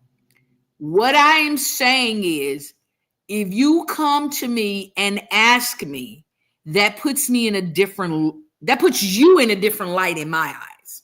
Yeah. So I don't like that Michael got me reiterating and emphasizing why or how I would give them $250. Any fire nights need $250? Huh? You said what? I said any fire nights out there need $250? Oh, I ain't say I'm getting it today. But here's the thing. At this late great, you see these right here. I didn't color them that color. They turn gray on their own. So at this stage and age in my life, I'm not into the Build-A-Boo ministry. There you go. I'm too big to be building boos. That's right. I need boo. Y'all know the store over there where they give you the bear and you put the pieces and the parts on it. I need you to already have all your pieces.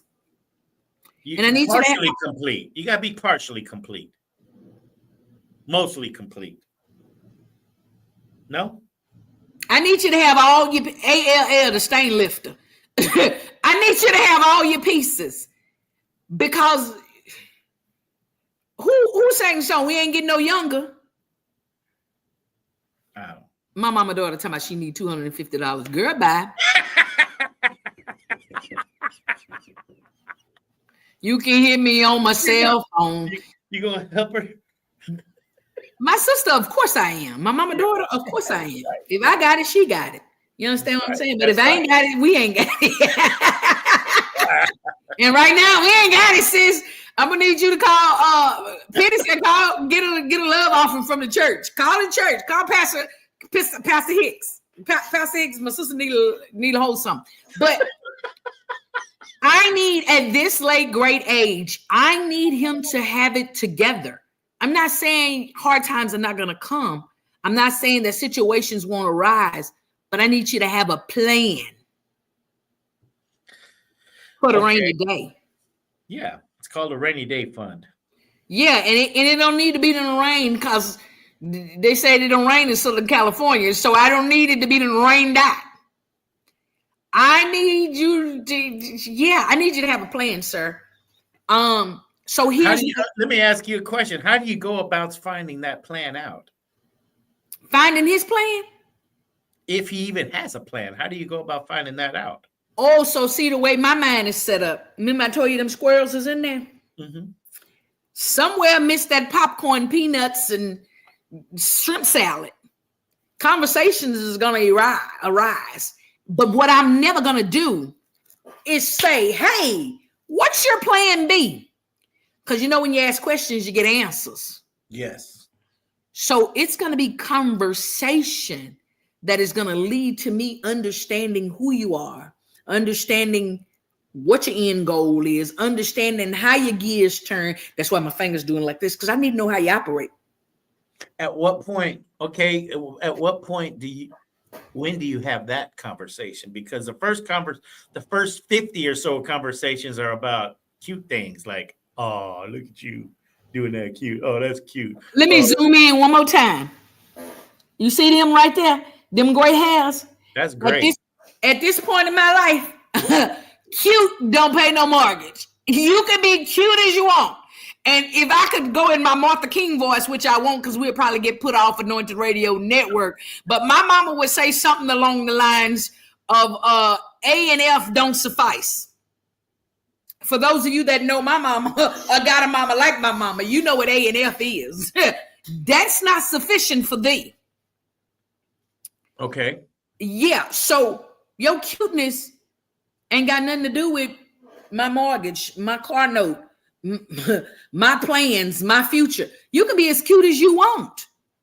You can be as fine as you want. I might like looking at you, but at the end of the day, if that's all you got, then you're not my person. Are you okay? We're getting somewhere here. Are you get there, boo? Get there. Come on, let's go. Hurry up, because these grades are growing. Are you insinuating that said prospect is going to eventually assume those bills? I'm not insinuating anything, but what I am saying, let me just answer your question directly. These bills, no. Our bills, yes.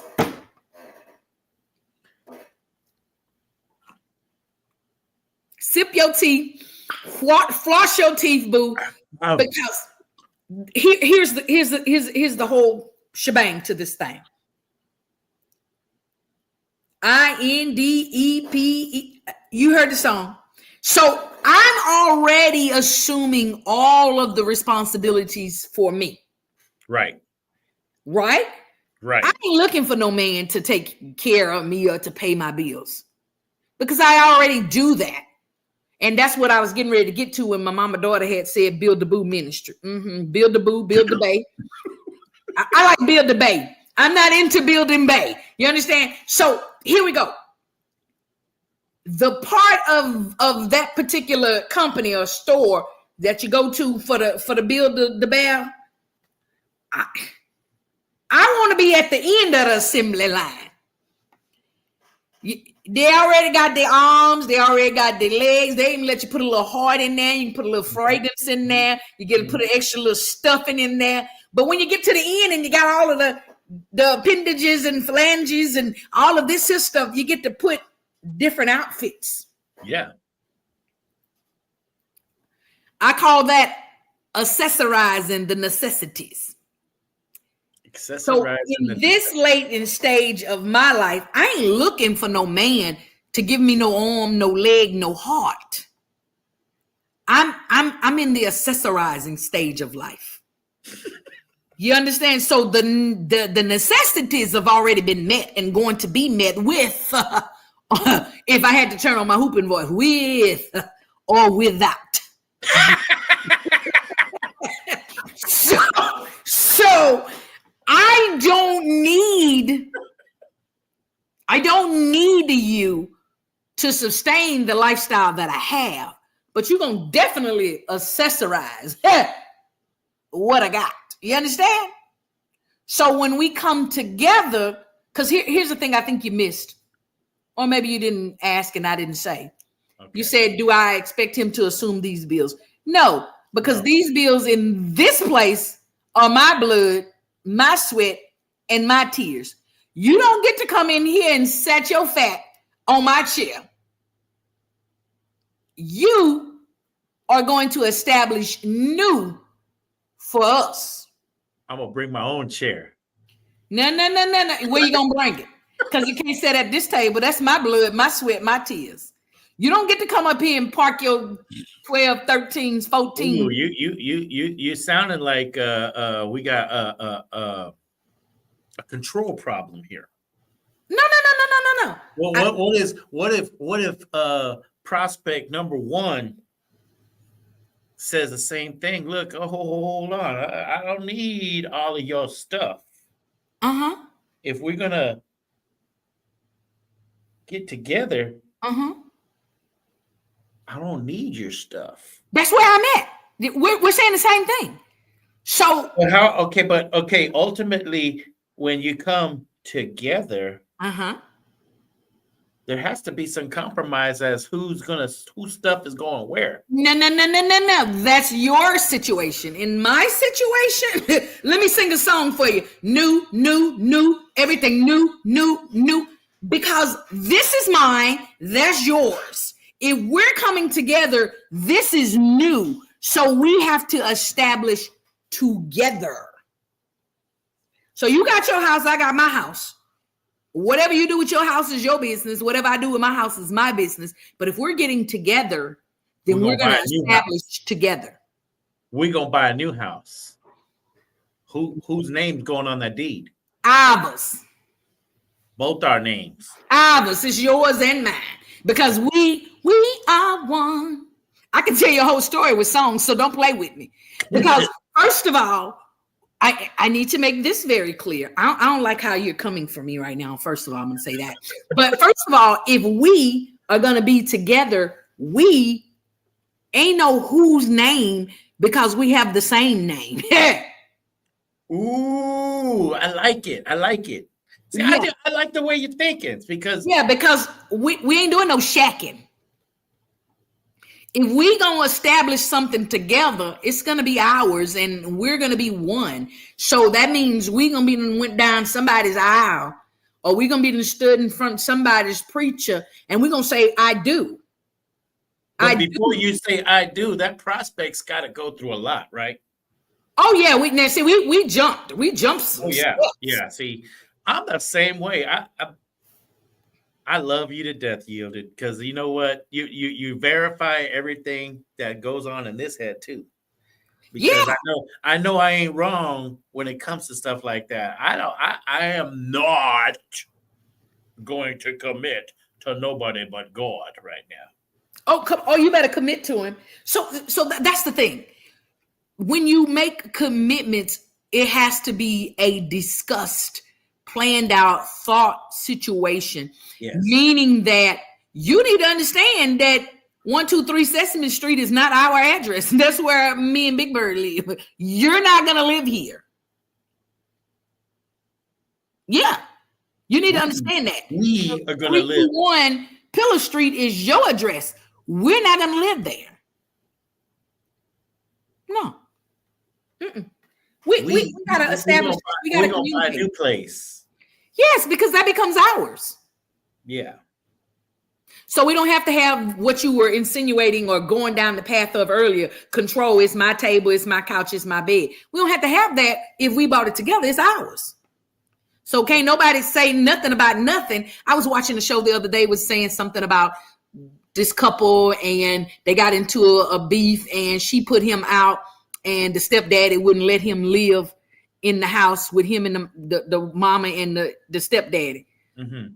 The point that I was making is, why is he able to be put out? That's the problem. Not whether the stepdaddy will let him come live with them. You can't be put out of what's yours.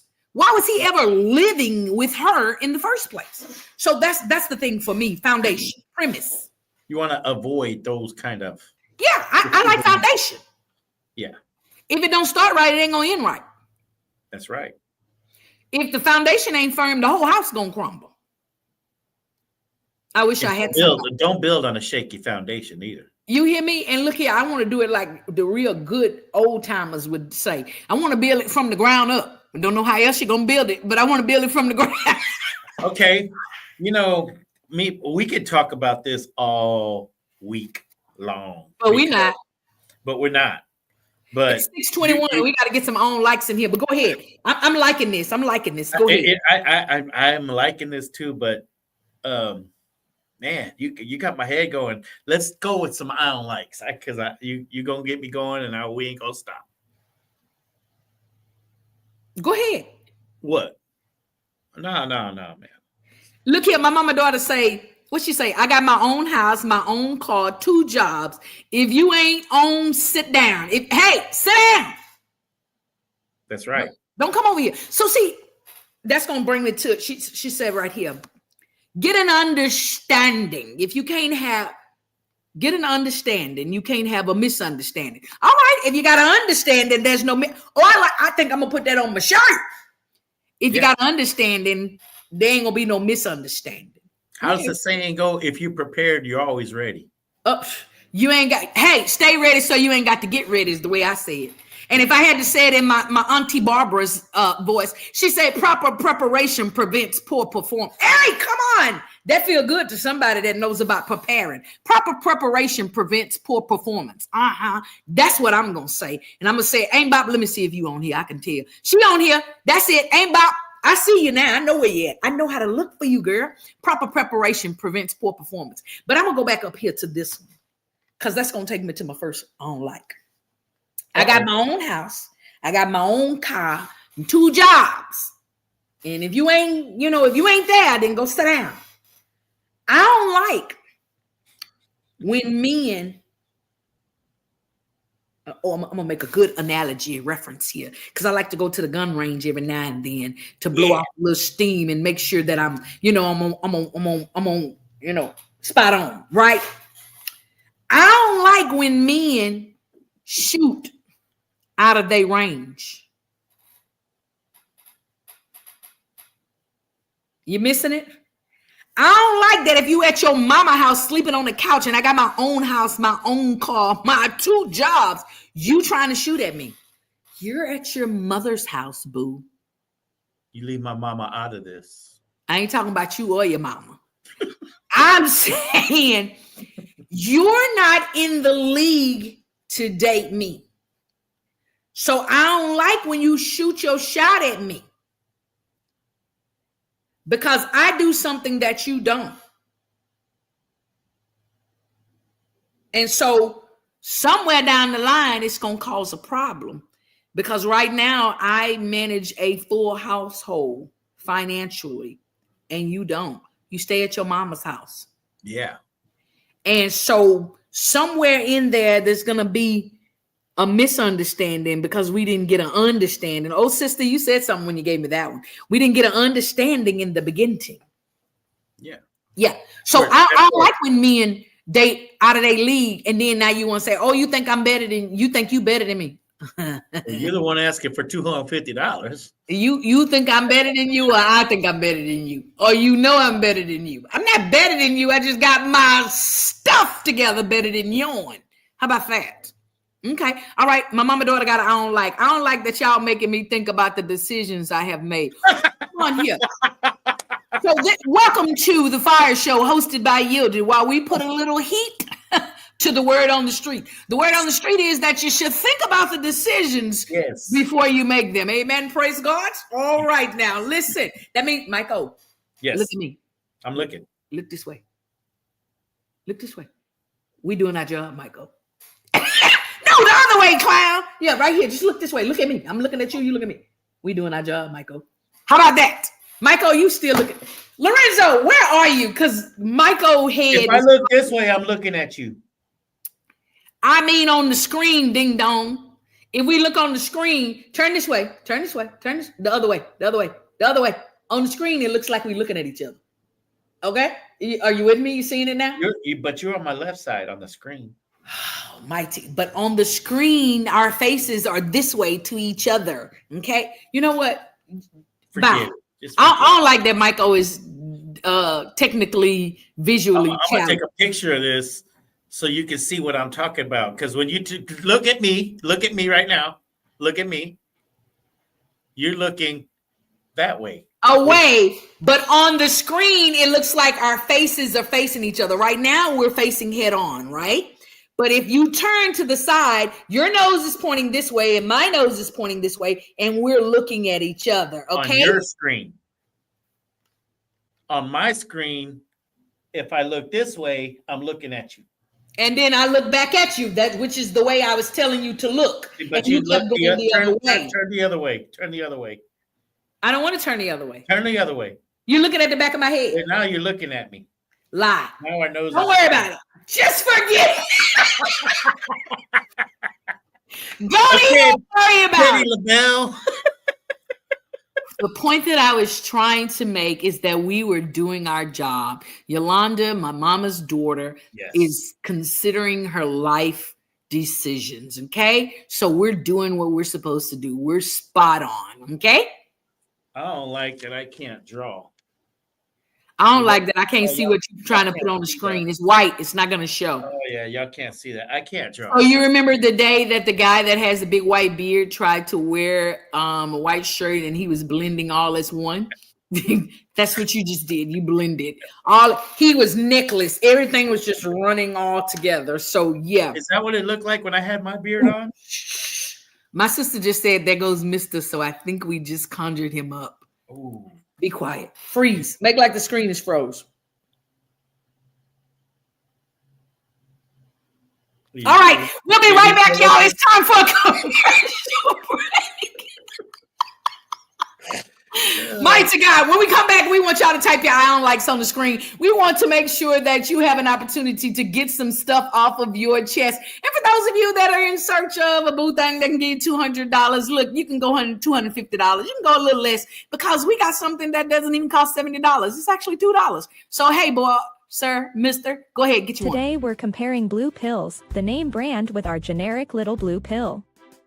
Okay, so what's the difference? The name brand pills have the brand name from a large pharmaceutical company engraved on each pill. What does that do?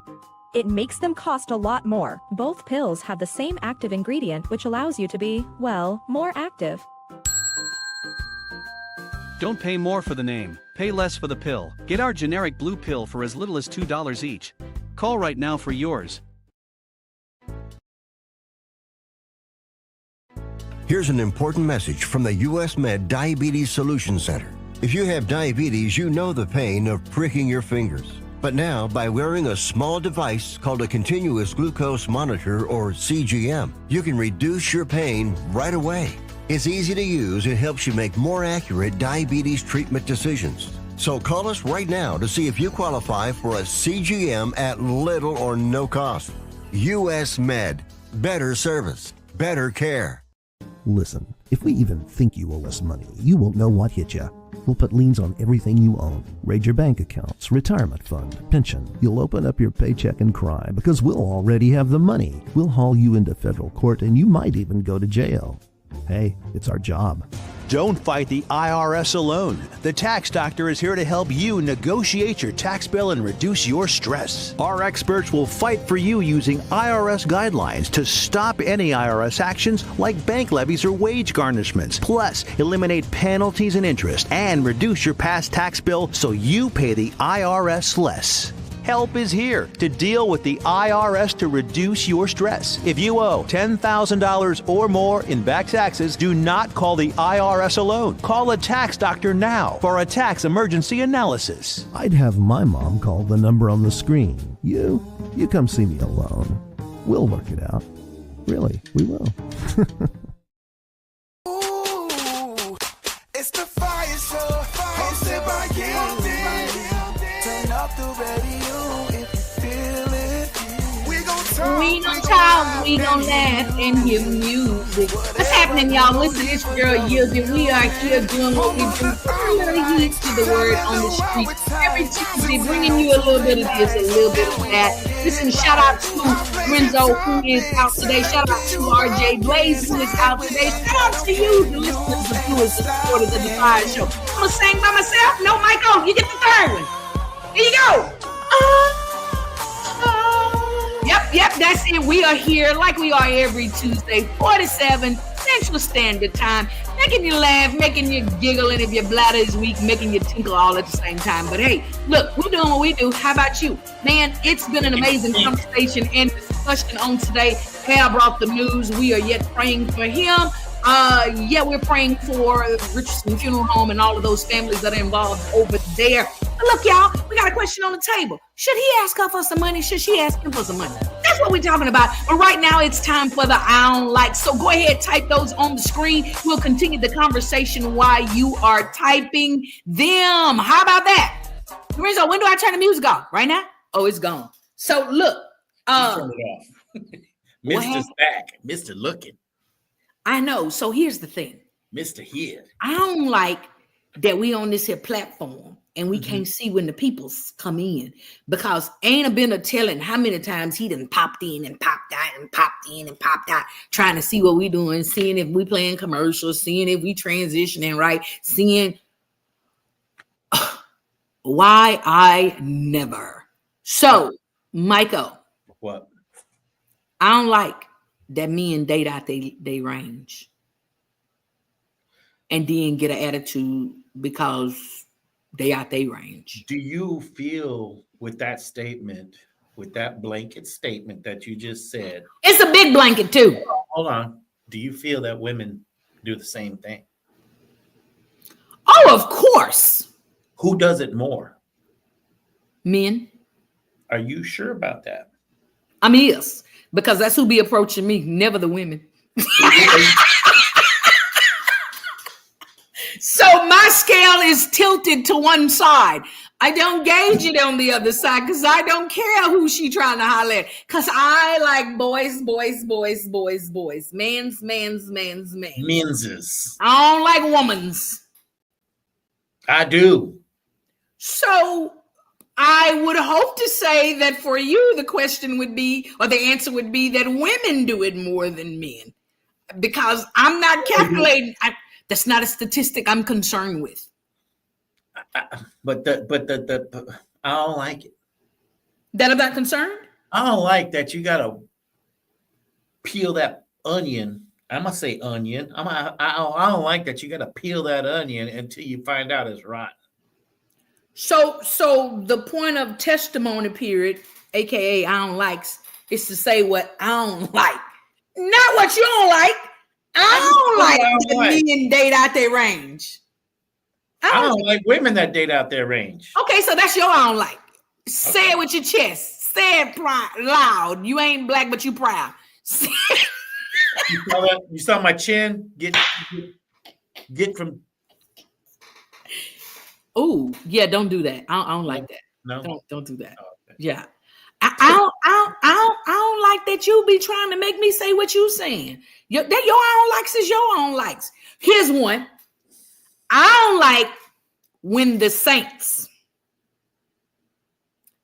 want to convict me with their personal convictions. That's your thing, boo. That's twixt you and the Lord.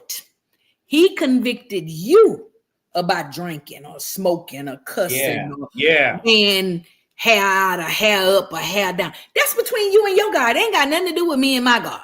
You can't convict me with what he's convicted you with.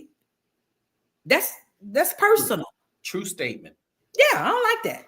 And I don't like that we, the church peoples, is doing that to people when they're trying to come in. That's the reason they turn around and hightail it back out the door. Because you want to put your convictions on them. That's your situation. That's what you done learned. Yeah, I don't like that. I don't like that, Michael. I don't like it. I feel you on that. So I need y'all to get the type of these I don't likes in the comments over here. I need to know what's on your mind. I need you testifying. I need you to get it in and get it out. Listen, go ahead and like and share this video. For those of you that are watching, you don't see the red light up there, or if you're watching on one of the podcast platforms, the many of them, if I start naming them, I'll make up some, so I don't name them. But if you're watching on any of the podcast platforms in which you can find us, I'm gonna say Spotify because I know we're on there because I look at it on Spotify.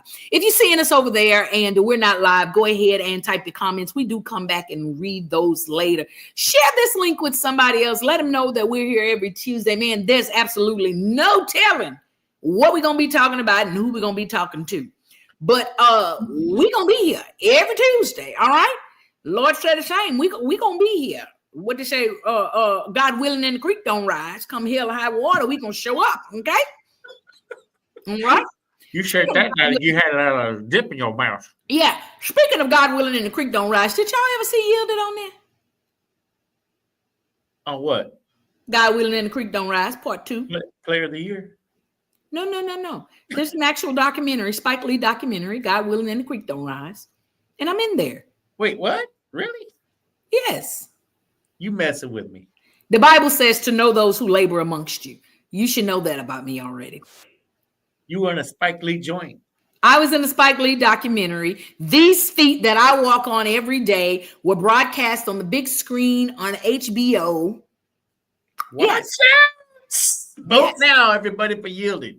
They had those feet on there, and shortly thereafter, Johnson & Johnson reached out to me and wanted to insure my feet, and I felt like it was some sort of pornography because I was not informed and knowledgeable enough to know what that really meant. I told them no.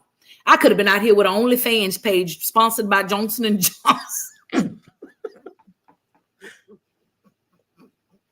Lord help us today. But seriously, God willing and the creek don't rise, part 2. I'm in there. I don't like it when females get their pedicures done and it's a god awful color. And then they sit there and hey, how you like my toes? Oh. So here's the thing. Do girls know that they pick do they know they pick an ugly color when they picking these colors? But here's the thing. They tell you to pick your color.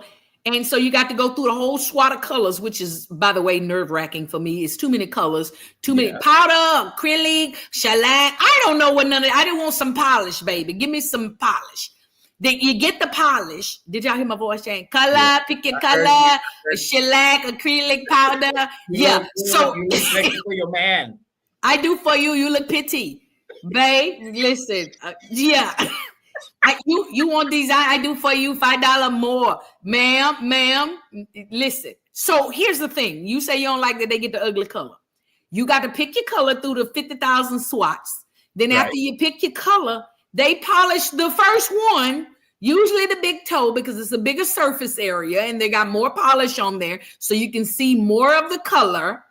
Sometimes they polish the first one, the big toe, and the second one because they allow the first one to dry and they put a second coat so you get a clearer picture of what the color is going to look like. So if you leave out the door with that color on and determine that it's ugly, that's your fault.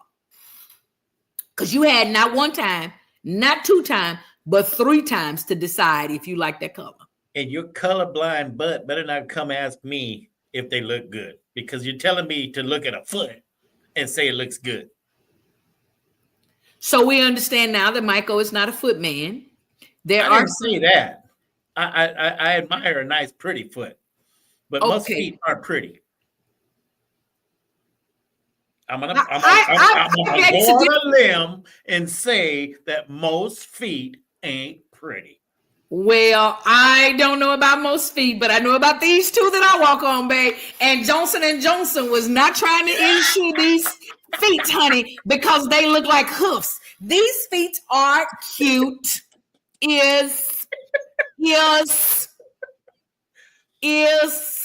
So let me pose this question. Let's keep it rated PG because I've heard many things. And you know, we got all of these.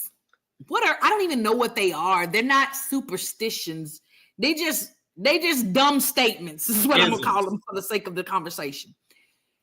What does it mean if your second toe is longer than your big toe? You're missing a chromosome. I don't know.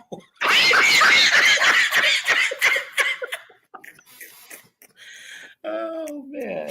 Where is my fan? Because I just got so lightheaded right now. So first of all, Michael, don't come for me. I'll call you 47. I got all my chromosomes. They may be a little shooketh. I'll call you number 47. How you doing, Mr. 47?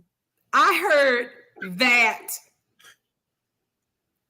if your second toe is longer than your big toe, then you're controlling. I'm looking at my feet right now as we speak, and it's not. Mine isn't. Yours is what? Mine isn't. My second toe is not bigger, not longer than my first one.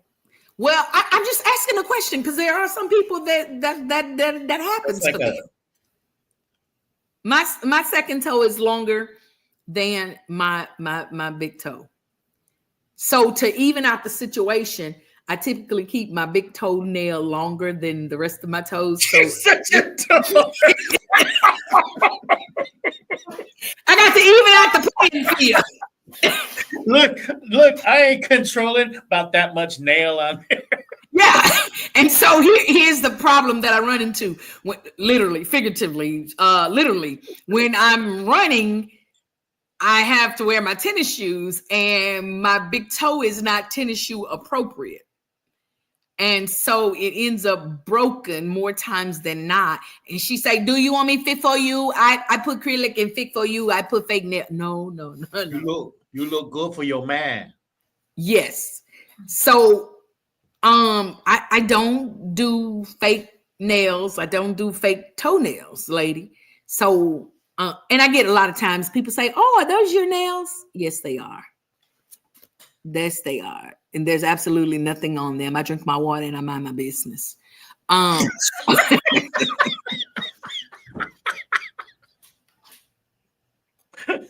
That's water in there, people.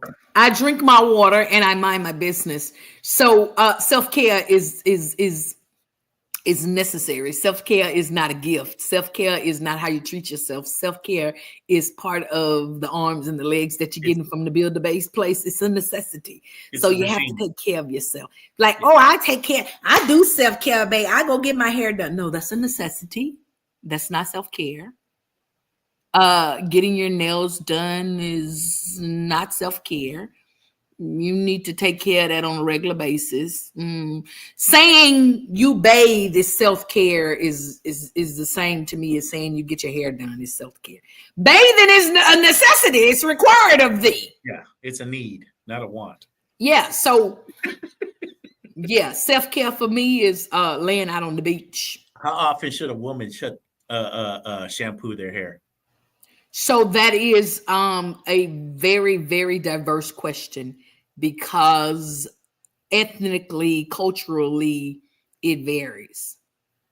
So women with no melanin typically wash their hair every day.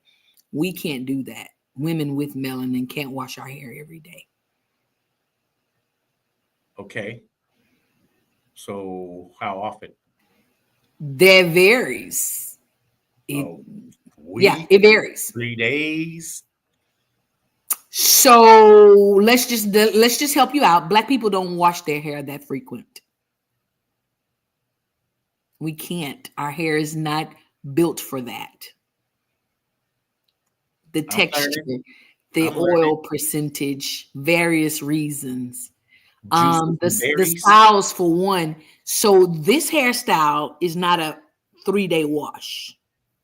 So we don't wash out. We don't have a clock for hair washing. Okay. So, okay. All right. You're going to make me ask too many questions. We need to move on. You got too many questions. I do. What's your question, child? You get one more about this hair and we're going to move on. If it's not braided, it's still not washed every day. Even if it's relaxed? You definitely don't wash it every day if it's relaxed. Really? So the texture of our hair, and we wash our hair every day, it's going to fall out because our hair is not as oily. Yeah, hello. You don't have the same kind of hair, sir. My hair falling out though. Well, you stop washing it every day. Get you some braids.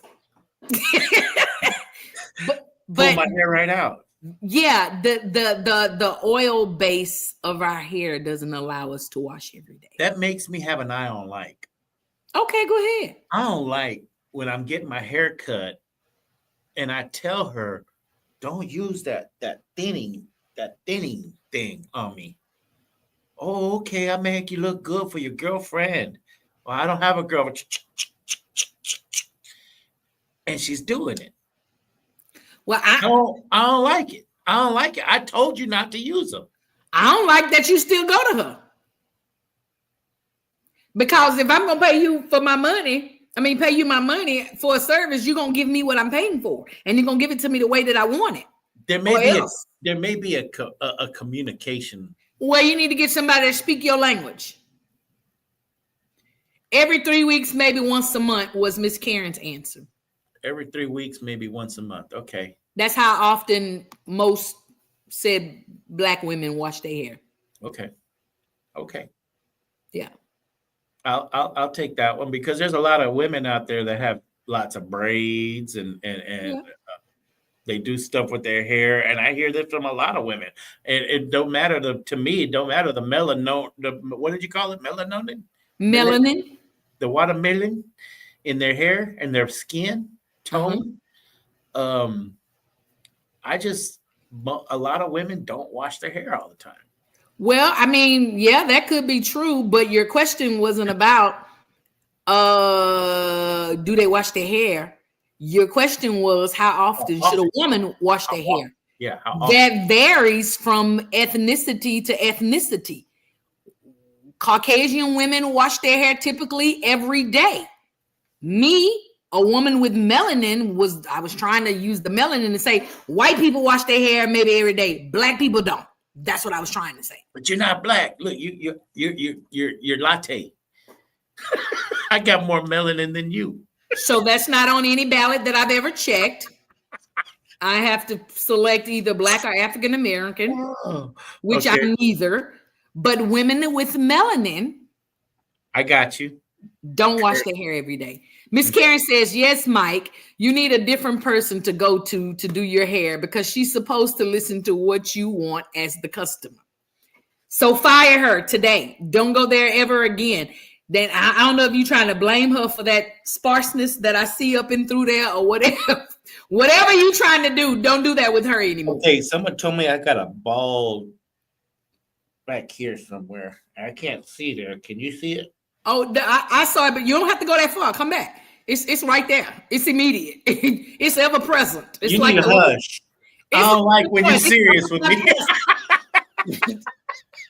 So now let me just help you yet again, okay? Because you were still on that wash your hair thing. It's 6:49. We got about 10 more minutes. We getting ready to roll up and ride out of here, but we gonna ride this horse for a little while because we can't wash my hair.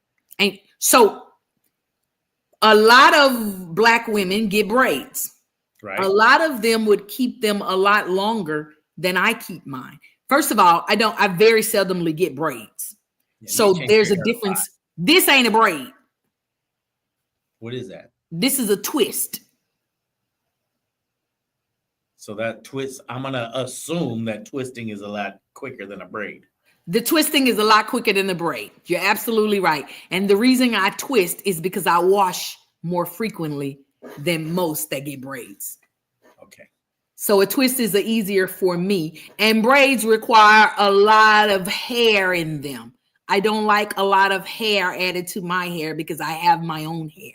The only reason I get hair is because the texture of my hair will uncoil if there's not hair added to it. That sounds like way too much work for me. That's why it's on my head. There you go. And you have what you have on yours. But you got people to do yours. Do. So I don't have that big old dimple like you have that I can't just look at that. Have you measured that dimple yet? So when my back is big, it's bigger. When I unbig my back, it's not as prominent. Because my face is slimmer. Keep your back right there because I like your dimples right there. Oh, it's going to still be there. It's just not going to be as deep because I ain't going to have as much fluff on my face. So look, I don't like, since we was on hair, I don't like these clacky nails when they talking with their nails. But I don't like when you meet me, you say, oh my God, your hair is nice. 3-4 months after 3-4 dinners or whatever, have many times we done went out and hanging out. You see me, oh my God, your hair is nice. You just got it done today? Yeah. Oh, I love your hair. Then when the situation changed and we get a little closer, you going to the beauty shop again? Whoa, that's hating. First of all, you had liked it when I was going on a regular basis when I was paying for it. Now you feel like you want, I'm gonna pay for your hair to get done. Oh, okay. Oh, I like how you get your hair. Oh, okay, then. It's time to go again. Oh, you going again? Uh-huh. I was going that frequent on my money, so I'm gonna go just as frequent on yours. What are we talking? I don't like that. Don't change the game. It's what you like. We'll pay every other one. I mean, I'm cool with that, but you volunteered. You came in. I don't like when the point is, Ain't the principle of the matter, Smokey, is I don't like when you came in, the very thing that you liked about me is now the very thing that you're complaining about. Yeah. Oh, you always busy. Oh, you going to fly somewhere else? You got another award show. Oh, you going here to host another something. You met me on the carpet, Ninjago.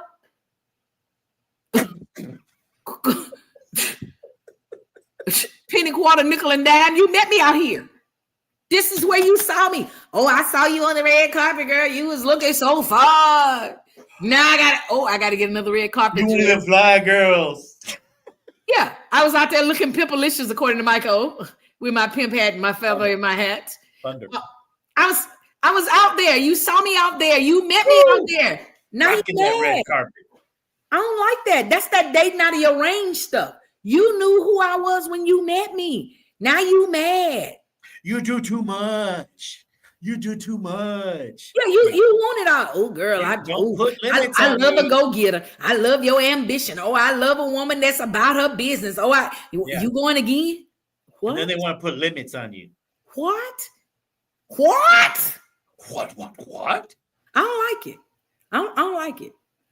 I don't like it when People want to make a situation be about a situation. And I'm gonna go back to that conversation that we was talking about where the boy had got kicked out of the house with his girlfriend, and now he needed to go back and stay with his mama and her new husband. They on that show that they was on, shout out to Big E and Friends, Vibing with Big E. They on Thursdays, 6:30 to 8, somewhere around there. Big E and Friends. That conversation was one of their segments called Crucial Conversations. And the family, the children tried to make it be about the stepdad not wanting to let the boy son come back in the house because he turned around some months later and let her daughter with kids move in because she got evicted from her apartment. So they tried to make it be about the stepdad and not wanting the son to stay in there. And I personally felt like it was the pawpaw ain't want his grandbabies out on the streets. But this was a single man that, again, shouldn't be asking the board $250. Yeah, oh, that's called recall. Yeah, that's called recall. That's a comedian's best asset, to be able to recall, reach back and grab that thing and bring it back. See, I got to teach y'all everything out here in these 5 streets. Look here, it's 6:55. We got 5 more minutes to be here with y'all. Michael, why you tell everything? I gotta teach y'all everything. Y'all need to know some of this stuff on your own. If he asking you for $250, that's not your person. If she asking you for $250 2-3 weeks in, you might want to consider understanding who she is. You understand what I'm saying? Right. Yes. And if he getting put out of the house with his girlfriend and you the mama, then you might need to understand what you didn't instill and what you didn't teach him. Because like I told them on that show, I say when these get out of here, May 24, 25, I think we got about 40, maybe 39 days in 12 hours in 2 minutes. So when that one upstairs get out of here, I have equipped you with the proper essentials to sustain life under another roof. She gonna cry when she get in the car. Listen, he can cry, she can cry, they can cry. But I have engaged, equipped, and empowered you with the tools necessary for you to sustain yourself apart from thee. So when my son leaves here, I want to say that this is home and they can come back for. But in the voice of Ty Tribbett, he says, only one night though.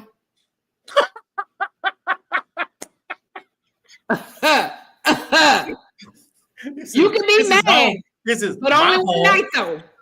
You can cry, but only one night though. You can come home, but only one night though. Amen. Come on, Mom. Right there, we could say the benediction, take the offering, and go on to the house. Because I've said all I needed to say. And I didn't even have to turn on my hooping voice. You didn't even have to turn to your neighbor. You didn't even have to turn to your other neighbor. You didn't even have to grab your ear and say it. I said what I said, and I said it with my chest. Run, Dallas, run. When a boy reaches the age, when he matriculates, oh, come on, I'm going to use my good words for you. When he matriculates to an age of an adult, I don't believe, if I had to take my text, I would say when he was a child, he thought like a child. Yes. But now that he's an adult, he needs to put foolish things away. Yes. And get out of his mama house. Amen. Bye, Felicia. And now to him. Listen, I can say the benediction right now. I can say it. And we could go on to the house. We got 3 more minutes. But I believe that everything that is in me, I don't really like to say there's a double standard, but I believe everything that's in me says that as a man, there is a different standard. There is a higher standard. There is a higher expectation, because at the end of the day, he's going to want to lead and he's going to want her to follow. Yes. But in order to be a leader, there are certain characteristics that one must possess. And for me, in my Mbop voice, for me, he's got to know how to follow. And I say that, and I say it cross-eyed, slew-footed, big belly, big back, that he's got to know how to follow him, because as he follows him, then I'll follow him. Oh, come on. I said something. I said something right there. I'm going to follow him as long as he follow Christ. But at the minute and moment that he takes a detour, I'm out. I need you to stay focused. I need you to stay grounded, man of God. Say it for me, Michael. Man of what? Man of who? God. So listen, ladies, brothers, gentlemen, sisters, and friends, this has been yet another amazing episode of the FIYAH Show, where we are every Tuesday, 4 to 7 p.m. Central Standard Time, putting a little heat to the word on the street. And guess what? Next Tuesday, we're going to be right back here. Next Tuesday, we're going to be looking for you to be right back here. And we hope that you guys have enjoyed the show on today. And we hope, just like my mama's daughter, we made you, put a little fat on your brain, made you do a little thinking about some of the life decisions that you've made. And hopefully and graciously, we hope and pray that something that we was said on today would lead you to what we have as foundation and principles, which is the word of God, the one, the only, the true living God. So listen, that's been our time. Michael, you got any final words? You want to sing? I want to say happy Easter to everybody, because we're going to go through Easter before we see y'all again. So happy Easter. All right. And on that note, I'm going to say happy Resurrection Sunday. And I'm going to say he rose, Christ rose. Yes, he rose from the dead. And if I had to say my Easter speech, I would say it like that. Have a kiss and a peck and a hug around the neck. Jesus loves you, and so do we. Good night, good nights, good nights, and happy resurrection to you. Don't hide no eggs. They too high. Boil and dye potatoes. God bless you. Have a good night. Love you guys. I'll see y'all next week. Lorenzo, get back here. We need you. Mister. Bye, M-I-S-T-E-R. Mister. Bye, everybody. Bye, y'all. Bye, Yielded. All right. Ooh, it's the FIYAH Show, hosted by Yielded. Turn up the radio if